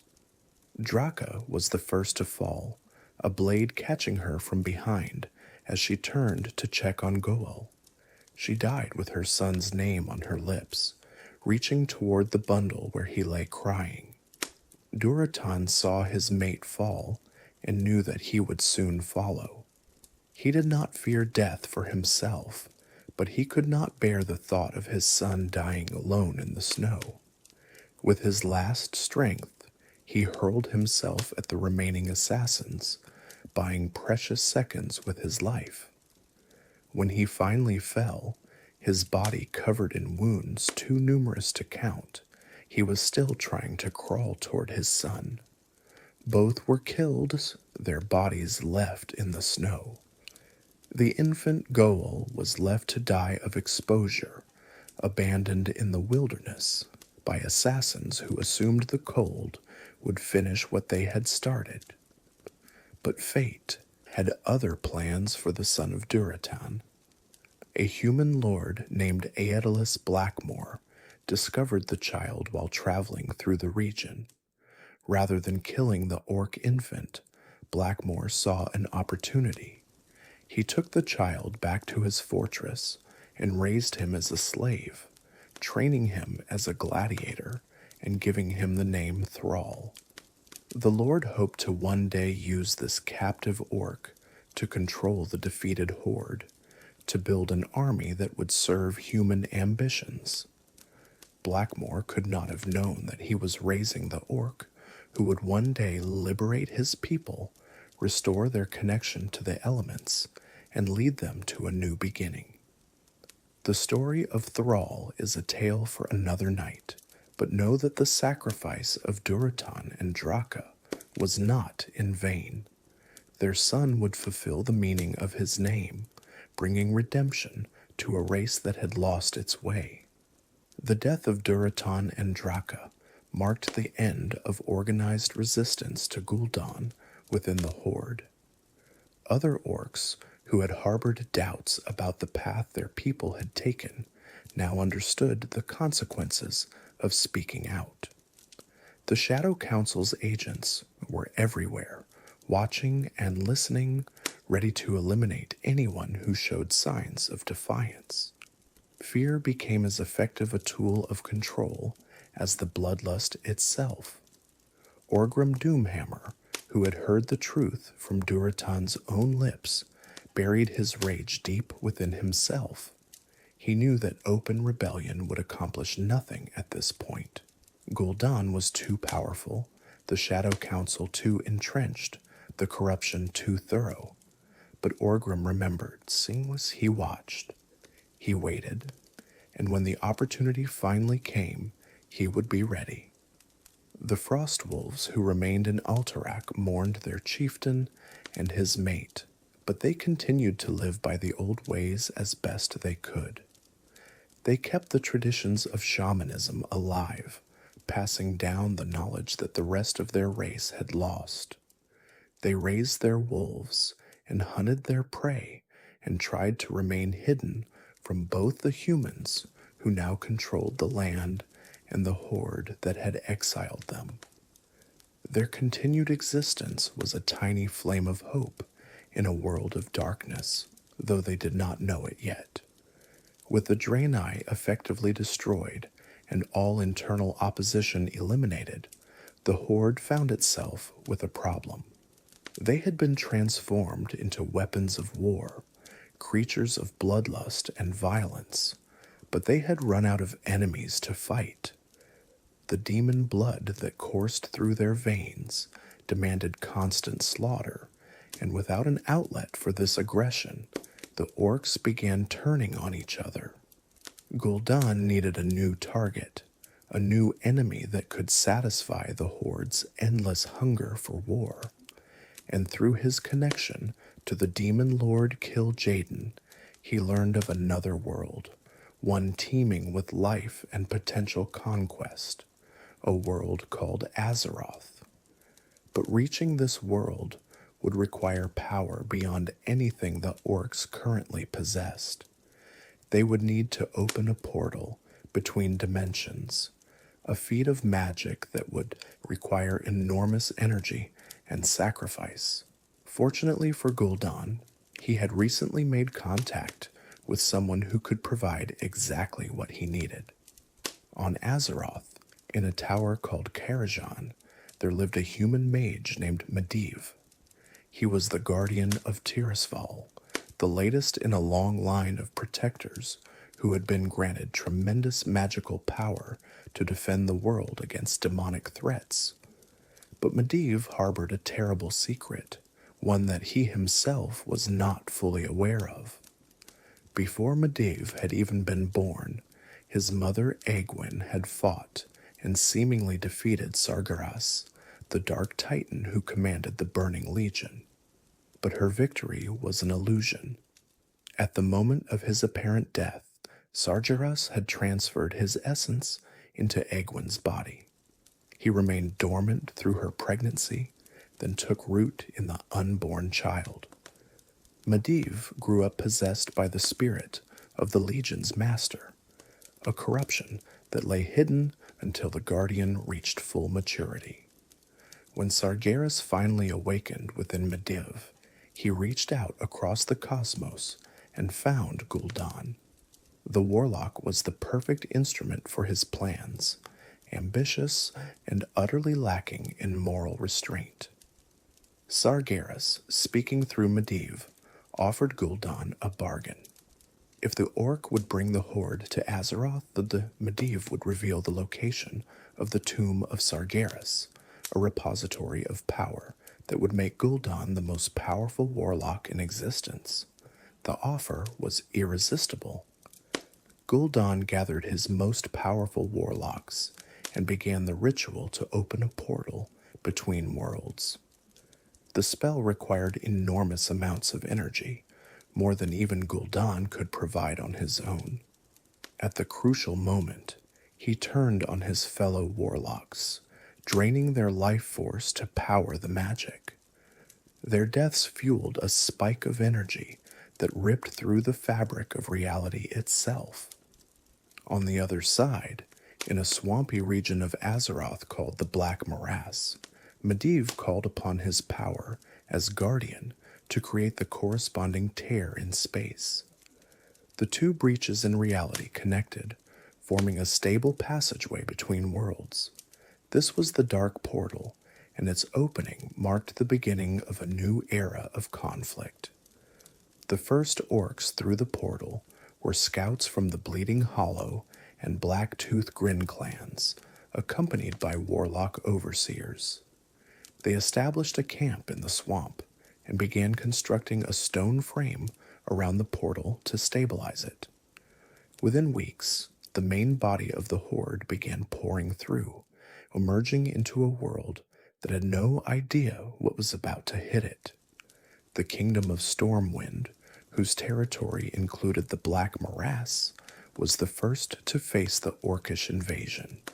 The humans had never encountered anything like the Horde before, creatures driven by supernatural bloodlust, wielding fell magic and fighting with coordinated ferocity. King Lane Rin, ruler of Stormwind, initially dismissed the reports of green-skinned monsters emerging from the swamps. Such creatures belonged in fairy tales, not in military dispatches. By the time he understood the truth of the threat, the orcs had already established a firm foothold in his kingdom. The First War, as it would come to be known, lasted for several years.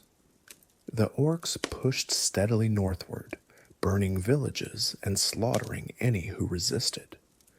The human armies fought bravely, led by the legendary knight Anduin Lothar, but they were constantly on the defensive, always reacting to orcish aggression rather than seizing the initiative. Each battle cost them soldiers they could not easily replace, while the Horde seemed to have an endless supply of warriors pouring through the Dark Portal. The war saw acts of both heroism and tragedy. Lane Rin proved himself a capable war leader, inspiring his people to resist even as their situation grew increasingly desperate. The kingdom's mages studied the orcish warlocks, trying to understand and counter their fell magic. Common soldiers stood their ground against enemies that were larger, stronger, and seemingly fearless. But despite moments of heroic resistance, the outcome was never truly in doubt. The orcs were too numerous, too powerful, too driven by their unnatural bloodlust. Stormwind City fell to the Horde, its great cathedral burned, its streets running red with human blood. King Lane Rin was assassinated by Gorona Halforsen, a half-orc who had been magically compelled by the Shadow Council to commit the deed against her own will. The survivors fled north, carrying tales of green-skinned demons to the other human kingdoms. During the war, Medivh's apprentice Khadgar discovered the truth about his master's possession. With the help of Anduin Lothar, Stormwind's greatest knight, Khadgar confronted Medivh in Karajan. In the battle that followed, the Guardian was slain, freeing Azeroth from Sargeras's direct influence, but also severing Gul'dan's connection to the knowledge he had been promised.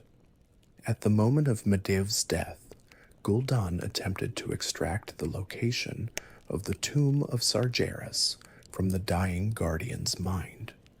The psychic backlash was tremendous, and Gul'dan fell into a deep coma. he would remain unconscious for weeks, vulnerable and unprotected. This was the opportunity Orgrim Doomhammer had been waiting for. With Gul'dan incapacitated, the Shadow Council's grip on the Horde was weakened. Orgrim challenged Blackhand to Mak Gora, the ancient orcish rite of single combat.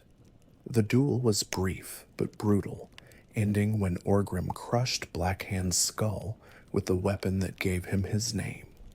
As the new war chief, Orgrim moved quickly to purge the Shadow Council. His warriors stormed the council's secret headquarters, killing the majority of the warlocks who had corrupted the orcish race. Tarangor, the warlock who had massacred the Draenei clerics, was among those slain. For a moment, it seemed as though the orcs might finally be free of demonic influence. But the damage had already been done. The blood curse could not be undone simply by killing its architects. The orcs remained bound to Mannoroth's fell corruption, their connection to the elements and ancestors still severed. And Gul'dan, when he finally awoke from his coma, proved impossible to kill. He had made himself too valuable to the war effort, his warlocks too necessary for the Horde's continued conquest. Orgrim was forced to tolerate the warlock's continued existence, even as he hated everything Gul'dan represented. Orgrim's rise to power as war chief represented a genuine attempt to redirect the Horde away from its darkest impulses.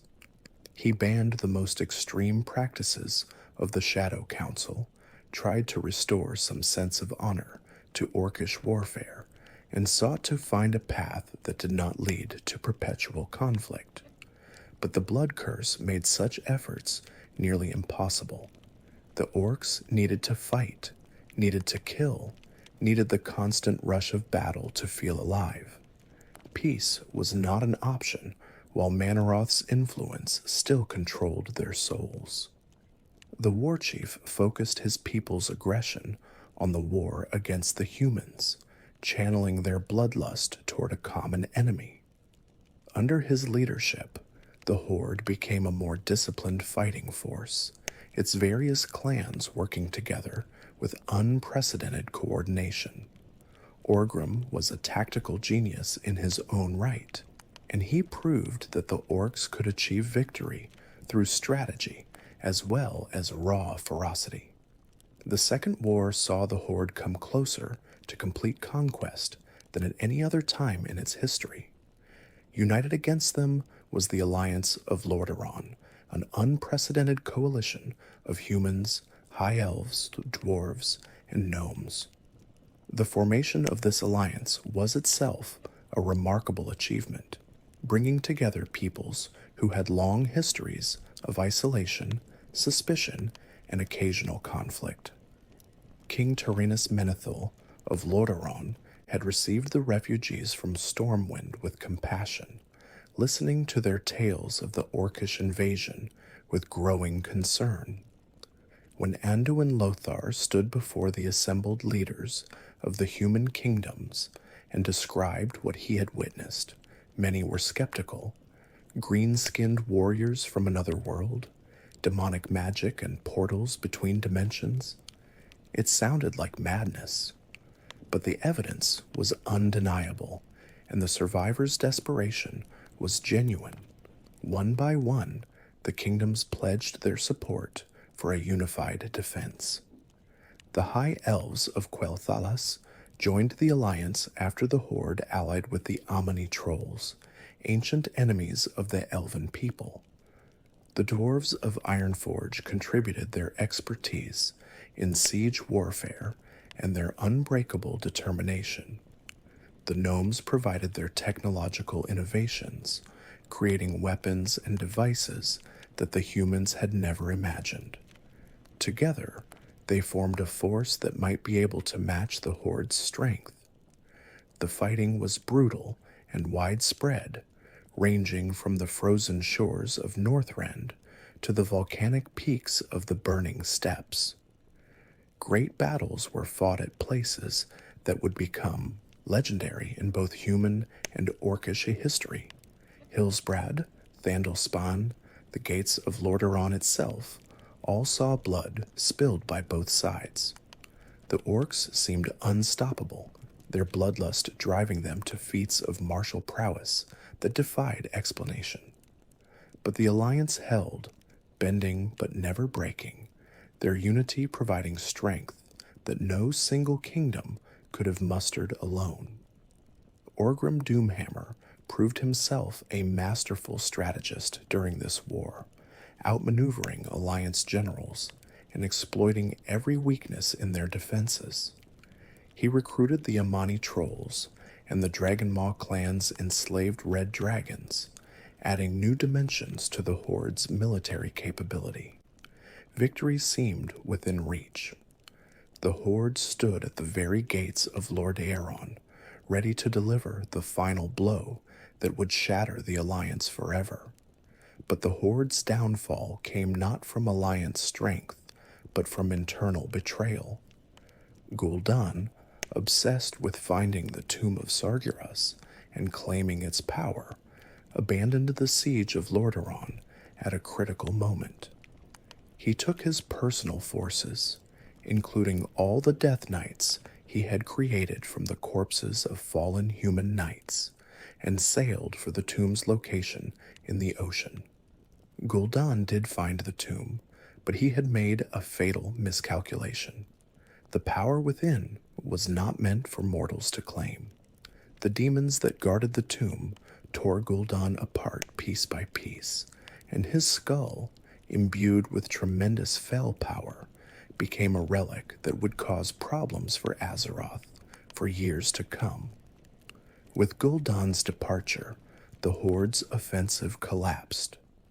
The warlocks and death knights that had formed the backbone of the Horde's magical support were suddenly gone, sailing away to chase Gul'dan's dreams of power. The orcs who remained were still formidable warriors, but without their magical artillery, they were vulnerable in ways they had not been before. The Alliance counterattacked with everything they had. Anduin Lothar himself led the final push against the Horde, rallying his forces with speeches that would be remembered for generations. The Knights of Lordaeron charged into battle with renewed vigor, sensing that victory was finally within reach. The elven archers and dwarven warriors fought alongside their human allies, their unity proving stronger than the Horde's fractured cohesion. Orgrim Doomhammer and Anduin Lothar faced each other in single combat during the final battle. The two had become symbols of their respective peoples, champions whose fates seemed intertwined with the outcome of the war itself. The duel was fierce and close, but Lothar fell, struck down by the war chief's legendary hammer. It was a Pyrrhic victory, however. Turalyon, Lothar's lieutenant, rallied the Alliance forces and led them to victory despite the loss of their commander. The Dark Portal was destroyed, trapping most of the Horde on Azeroth. The orcs who survived the final battles found themselves cut off from their homeworld, their purpose suddenly gone, without demon blood to sustain their rage, without enemies to slaughter, without any clear path forward. The surviving orcs fell into a strange lethargy. This was not mere depression or demoralization. It was a magical condition, a withdrawal from the demonic energies that had sustained them for so long. The bloodlust that had driven them to such terrible deeds faded, leaving behind only emptiness. The orcs were rounded up and placed in internment camps, broken shadows of the fierce warriors they had once been. The Alliance debated what to do with their defeated enemies. Some called for execution, arguing that the orcs had proven themselves too dangerous to be allowed to live. Others advocated for mercy, pointing out that the orcs seemed incapable of further aggression in their current state. In the end, practicality won out. The orcs were too numerous to execute easily, and the Alliance had already lost so many soldiers that further bloodshed seemed pointless. The internment camps became a compromise, a way to keep the orcs contained while the Alliance figured out a more permanent solution. Life in the camps was harsh. The orcs were crowded into inadequate facilities, fed minimal rations, and treated with suspicion and contempt by their guards. Many humans who had lost family members to the war took out their grief and rage on the captive orcs, finding easy targets for their anger. The orcs, lost in their lethargy, offered little resistance. They sat in their cells and stared at nothing, their eyes empty of the fire that had once burned so brightly. But the story was not yet over. On Draenor, Ner'zhul, the shaman who had started it all, gathered the remaining orcs and attempted to open portals to other worlds, hoping to find new lands to conquer. The magical energies required were too much for Draenor to bear. The world began tearing itself apart, land masses fracturing, seas boiling away, the very fabric of reality shredding. When the destruction finally ended, Draenor was gone, replaced by a shattered remnant called Outland. Ner'zhul himself was captured by Kil'jaeden in the twisting nether.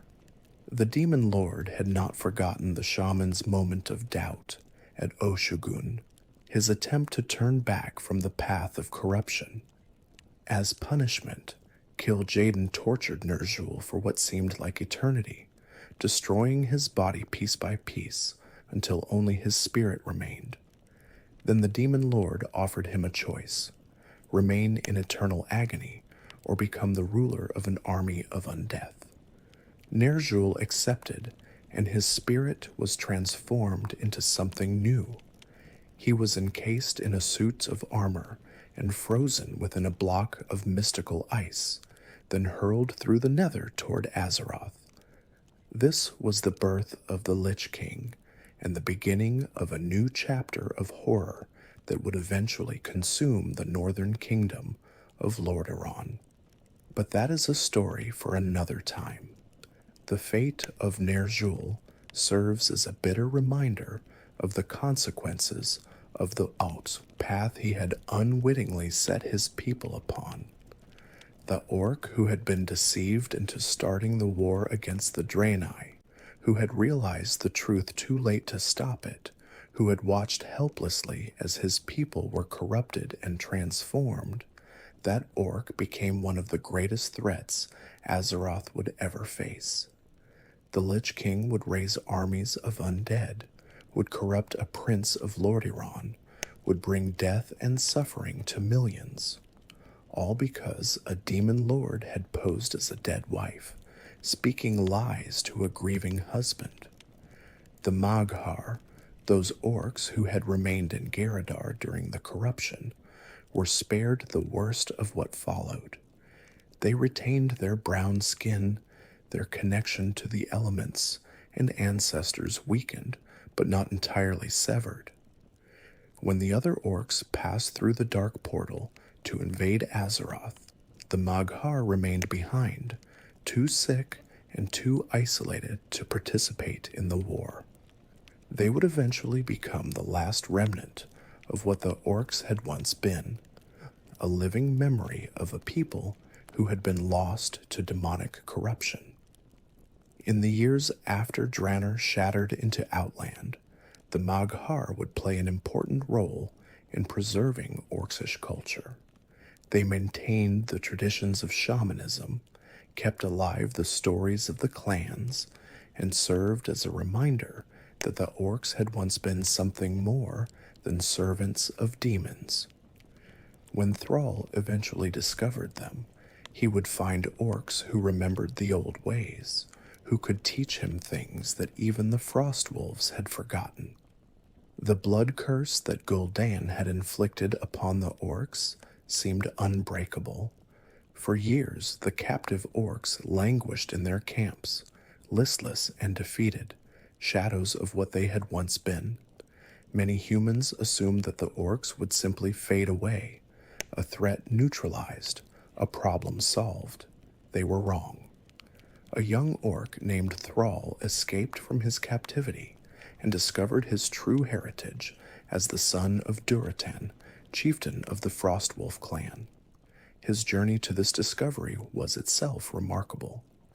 Raised as a slave and gladiator by Adelis Blackmore, Thrall had been trained to fight, to kill, to entertain his human master's guests with displays of orcish brutality. But even in captivity, something within him rebelled against this fate. A human woman named Taretha Foxton, a servant in Blackmore's household, showed Thrall kindness when no one else would.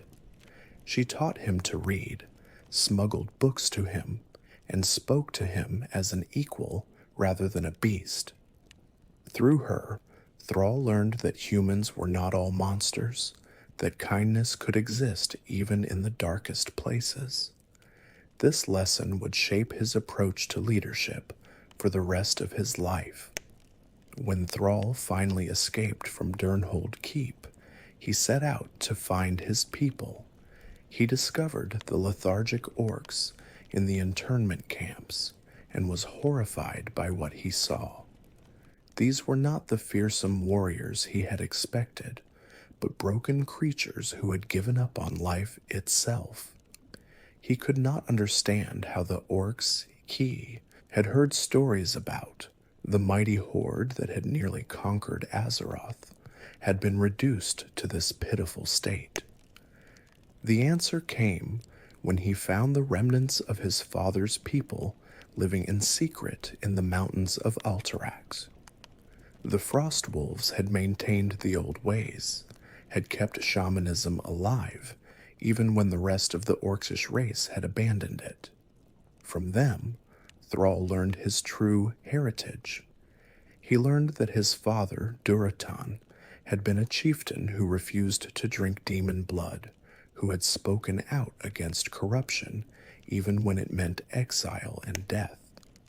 He learned about his mother, Draca, who had fought to protect him with her dying breath. And he learned the ways of shamanism that had been lost to his people for so long. The Frostwolf shamans taught Thrall how to quiet his mind and open his heart, how to listen for the voices of the elements. It was not easy. The spirits were suspicious of orcs, wary of those who had practiced feel magic and committed such atrocities. But Thrall was persistent, humble, and sincere in his desire to learn. Gradually, the elements began to respond.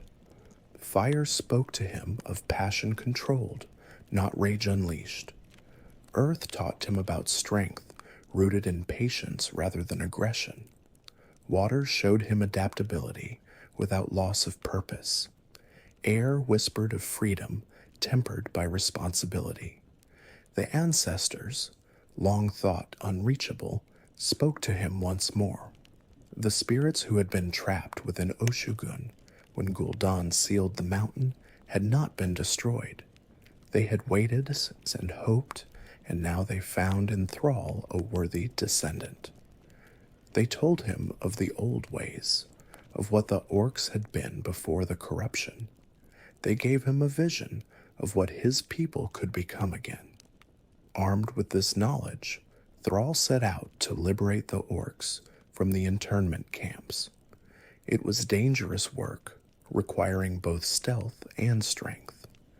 The camps were guarded by human soldiers who viewed the orcs as dangerous beasts, and the Alliance authorities had given standing orders to suppress any escape attempts with lethal force. But Thrall was determined, and his charisma drew others to his cause. He began with small raids, freeing handfuls of orcs at a time and spiriting them away to hidden locations. Each orc he freed became another potential ally, another warrior who could help liberate the next camp. Word spread through the internment system in hushed whispers, tales of a young orc who spoke of the old ways, who promised that the lethargy could be broken, that there was still hope for their people. The orcs who followed Thrall found themselves changing in ways they had not thought possible. The fog of lethargy began to lift as they practiced the shamanic traditions that Thrall taught them. The elements responded tentatively at first, then with growing strength as the orcs proved their sincerity. For the first time since they had drunk Manaroth's blood, many orcs felt something other than the empty ache of withdrawal. They felt alive. Thrall reformed the Horde, but not as Gul'dan and Blackhand had shaped it. This was a Horde built on honor and tradition, one that sought to rediscover the ways of the shamans rather than warlocks, that valued strength of character alongside strength of arms. Thrall established a code of conduct that would govern orcish behavior, rules that emphasized honor in battle, respect for the spirits, and loyalty to one's comrades. Those who followed this code found themselves welcomed into the new Horde. Those who clung to the old ways of mindless violence found themselves cast out. The journey to Kalimdor marked a turning point in the reformed Horde's history.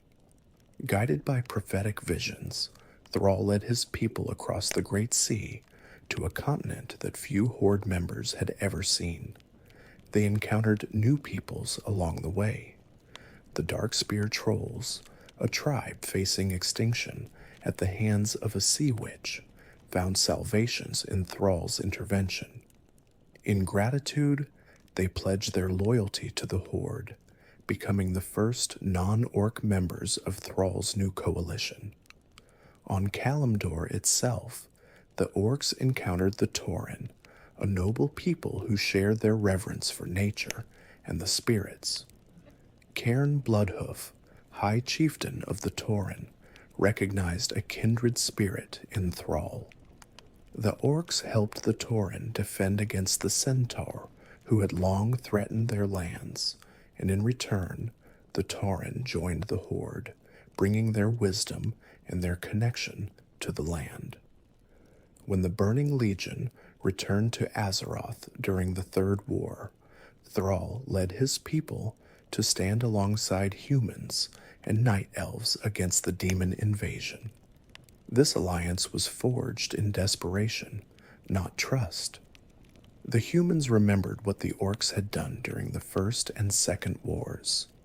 The night elves had their own reasons to distrust outsiders, but the threat of the Legion demanded cooperation, and so the Battle of Mount Hyjal saw all three peoples fighting side by side. It was during this war that the blood curse was finally broken, but the road to that breaking was marked by tragedy and testing. Grommash Hellscream, the same chieftain who had been the first to drink Manaroth's blood all those years ago on Draenor, had once again fallen under the demon's influence. While leading the Warsong clan in logging operations in Ashenvale, he encountered Manaroth himself. The Pit Lord offered his blood anew, promising power to defeat the Night Elves and demons alike. Grom, still carrying the remnants of the original curse in his veins, had accepted. The second drinking transformed him and his warriors into fell orcs, their skin turning red, their minds consumed by a bloodlust even more intense than before. Thrall refused to abandon his friend to demonic corruption. With the help of the Night Elves and a purification ritual, he captured Grommash and cleansed the fell corruption from him. When Grom emerged from the ritual, he was horrified by what he had done, but determined to make amends. Together, the two orcs tracked Manaroth to his lair. The Pit Lord was enormous, a mountain of muscle and malice, his eyes burning with the fires of the twisting nether. He had created the blood curse. He had been the instrument of orcish corruption for generations. Now he would destroy those who dared challenge his power. The battle that followed would determine the fate of an entire people. Thrall called upon the elements, but Manaroth's power was overwhelming. The young war chief was knocked aside, leaving Gromash to face the demon alone. Hellscream did not hesitate. With a war cry that echoed across the canyon, he charged at the Pit Lord, Gorehowl gleaming in the moonlight. Manaroth laughed, confident in his superiority. But Grom had something the demon did not understand, a heart that refused to be conquered, a will that had endured corruption and enslavement and still found the strength to resist. The axe struck true, driving deep into Manaroth's chest. But the Pit Lord's death released a surge of fell energy that consumed everything around it. The explosion killed Hellscream instantly, his body thrown back by the force of the blast. But in his final moments, Grom looked at Thrall with clarity in his eyes. The blood haze that had clouded his thoughts for so long was finally gone. The demon's fire had burnt out in his veins. He had freed himself, and in doing so, he had freed his people. In that moment of sacrifice, the blood curse was shattered. The orcs were finally free. A monument was raised where Hellscream fell, bearing words that would echo through orcish history. In many ways, the curse of our people began and ended with Grom. His sacrifice freed the orcs from their demonic enslavement, allowing them to finally become the people they had once been, the people they were always meant to be. The breaking of the blood curse was not instantaneous.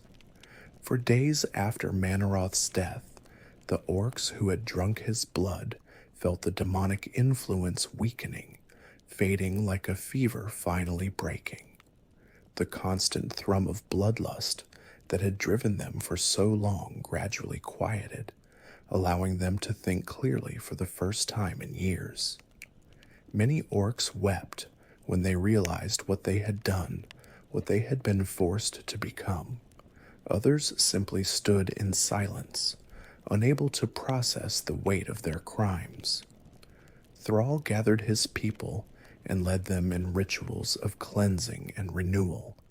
The shamans, those few who had kept the old traditions alive, taught the others how to reconnect with the elements. It was not easy. The spirits were wary of the orcs, who had been so thoroughly corrupted, suspicious of those who had practiced fail magic in place of shamanism. But gradually, through patience and dedication, the connection was rebuilt. The ancestors, too, began speaking once more.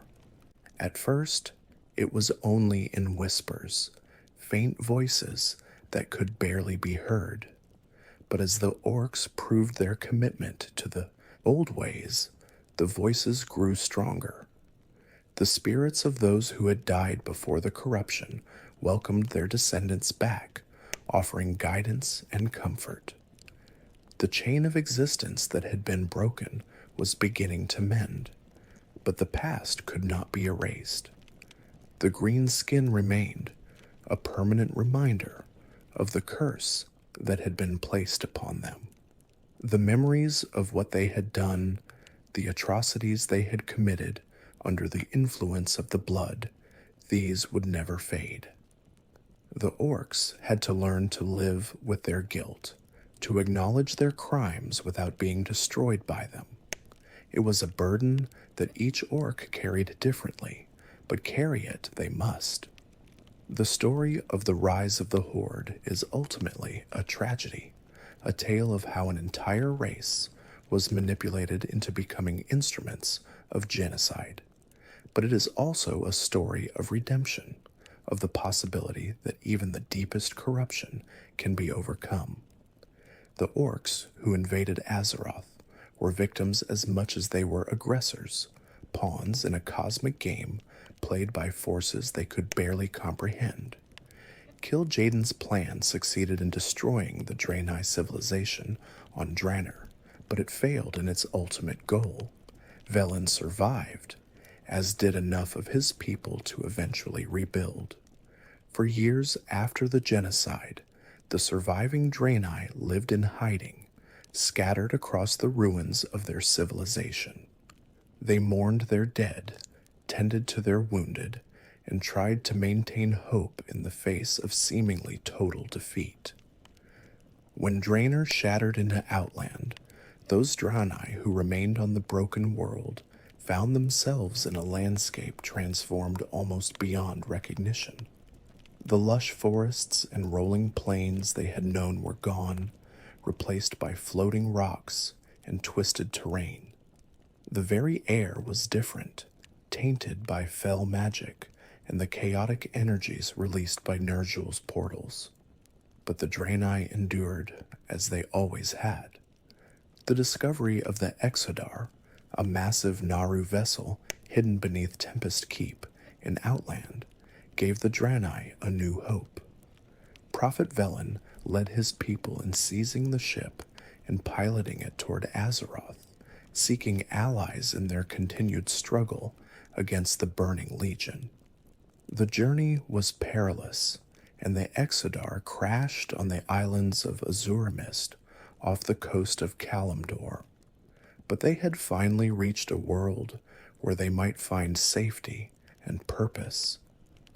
The Draenei joined the Alliance, bringing with them their knowledge of the light, their experience fighting the Legion, and their determination to see Sargeras and his forces defeated once and for all.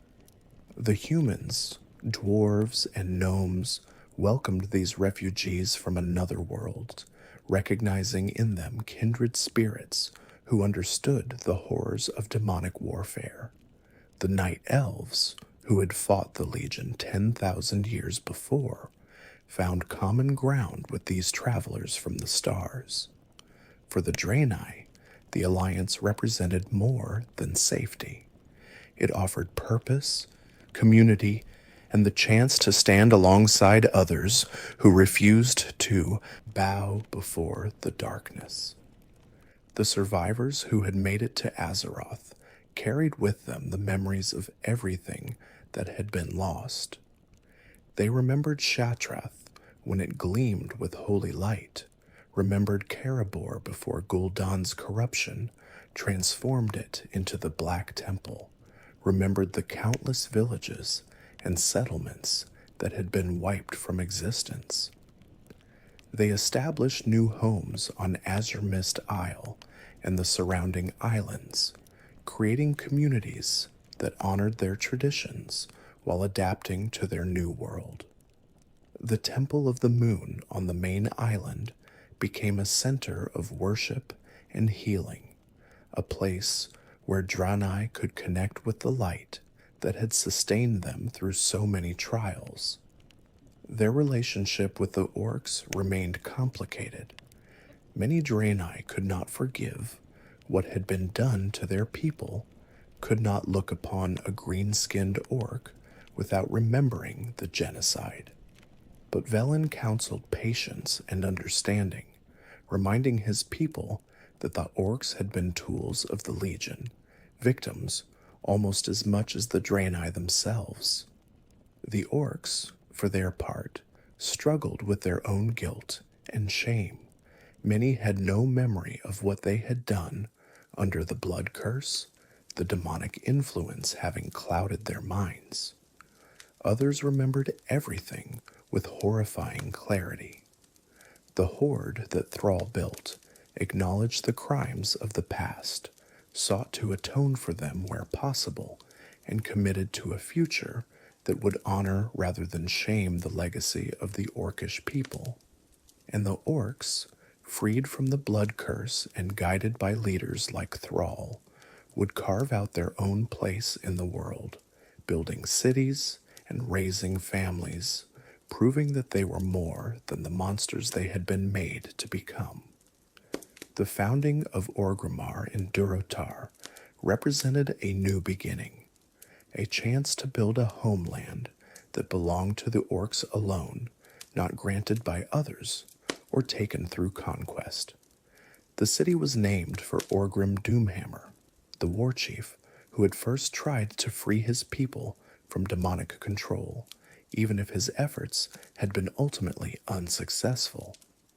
The other Horde races, the Darkspear trolls who had been saved by Thrall during the journey to Kalimdor, the Tauren who had found allies in their time of need, each brought their own traditions and perspectives to this new coalition. The Horde that emerged from the Third War was something genuinely new, not merely a recreation of Gul'dan's war machine, but a community of peoples seeking to survive in a hostile world. Today, the events of the rise of the Horde are remembered as a cautionary tale. They remind us that hatred can be manufactured, that good people can be made to do terrible things, that entire civilizations can be swept away by the ambitions of the powerful. But they also remind us that redemption is possible, that the choices of today can overcome the sins of the past, that even the darkest curse can be broken by those with the courage to resist. The green skin of the orcs remains, a permanent reminder of what was done to them. But it is no longer a mark of shame. The orcs have reclaimed their identity, honoring the traditions of their ancestors while building something new in the world they now call home. Orgrimmar stands as a testament to their resilience, a city carved from the red stone of Durotar, named for the war chief who first tried to free them from demonic control. And in the halls of that city, the story of the rise of the Horde is told to each new generation, not to inspire hatred or vengeance, but to ensure that such manipulation can never happen again. The orcs know now what they lost when they drank Manaroth's blood, and they guard their honor with fierce determination. Never again will they be pawns of demons. Never again will they be slaves. The relationship between the Horde and the Alliance remains complicated.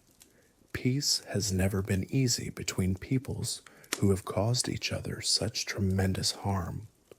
Wars have been fought since the Third War ended, conflicts that have cost lives on both sides. But there have also been moments of cooperation, of understanding, of recognition that the true enemies are those who seek to destroy all life, not simply those who wear different colors or belong to different factions. The legacy of the rise of the Horde continues to influence events on Azeroth to this day. When the alternate timeline of Draenor was discovered through the machinations of Garrosh Hellscream, heroes from both factions traveled to this parallel world and witnessed what might have been.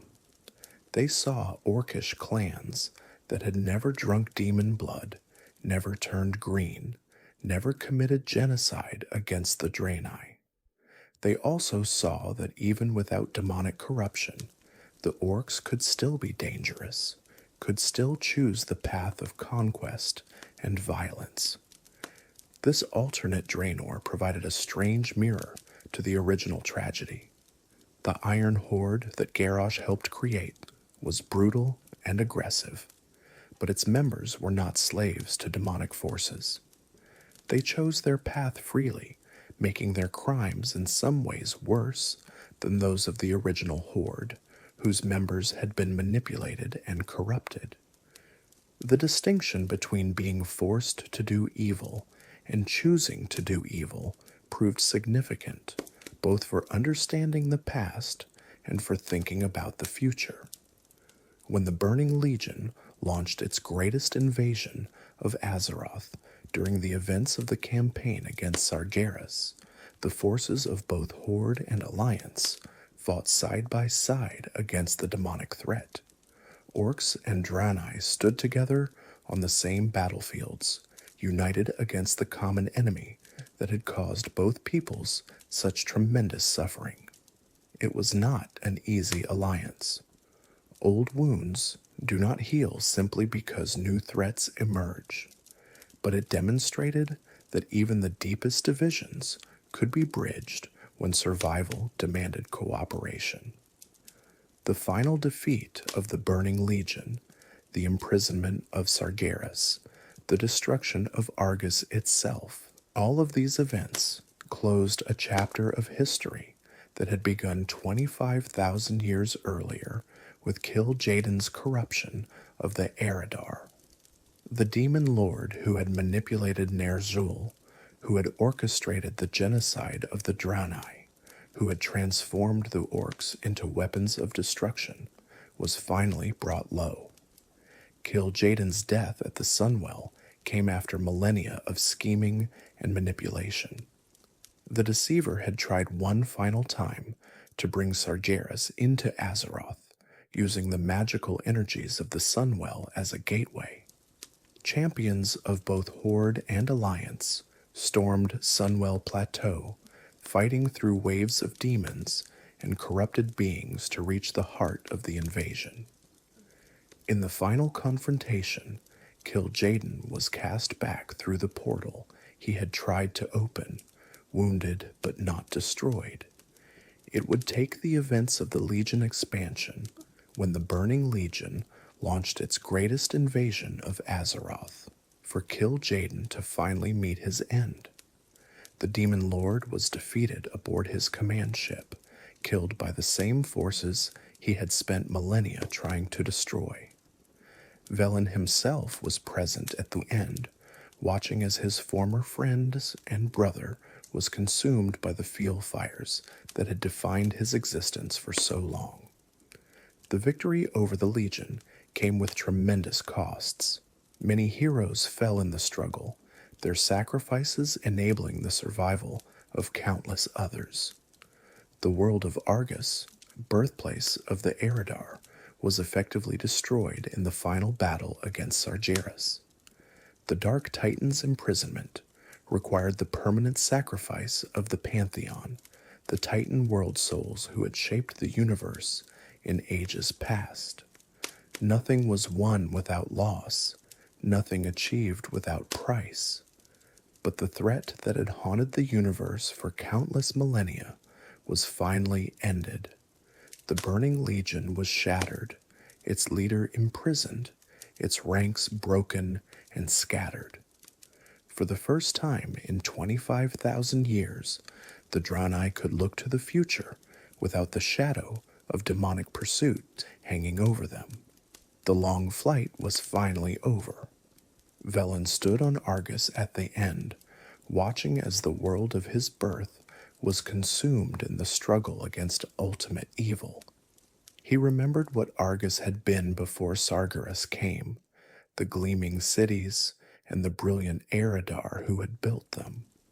He remembered Archimonde and Kil'jaeden as they had been in those golden days, friends and colleagues who had helped him guide their people toward what they believed would be an eternal age of prosperity. All of that was gone now, destroyed by choices made 25,000 years ago.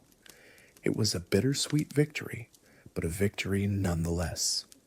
The world of Draenor is gone, shattered into the floating remnants of Outland, but the memory of what it once was remains. The lush grasslands of Nagrand, the frozen peaks of Frostfire Ridge, the sacred mountain of Oshugun, these places exist now only in stories and dreams.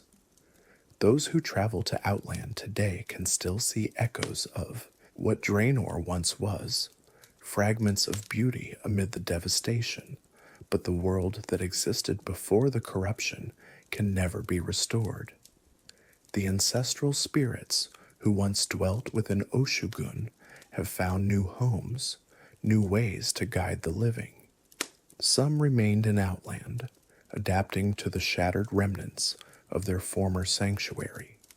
Others followed their descendants to Azeroth, establishing new connections with the orcs who had built Orgrimmar and other settlements. The chain of existence that connects each orc to those who came before them has been mended, though the scars of separation remain visible in the fabric of orcish spirituality. The connection between the orcs and their forebears has been restored, though it will never be exactly what it was before. The ancestors who died during the corruption, who witnessed the atrocities and felt the shame of what their people had become, carry that weight even in death. They offer guidance tinged with caution, wisdom born from terrible experience. Never again, they whisper.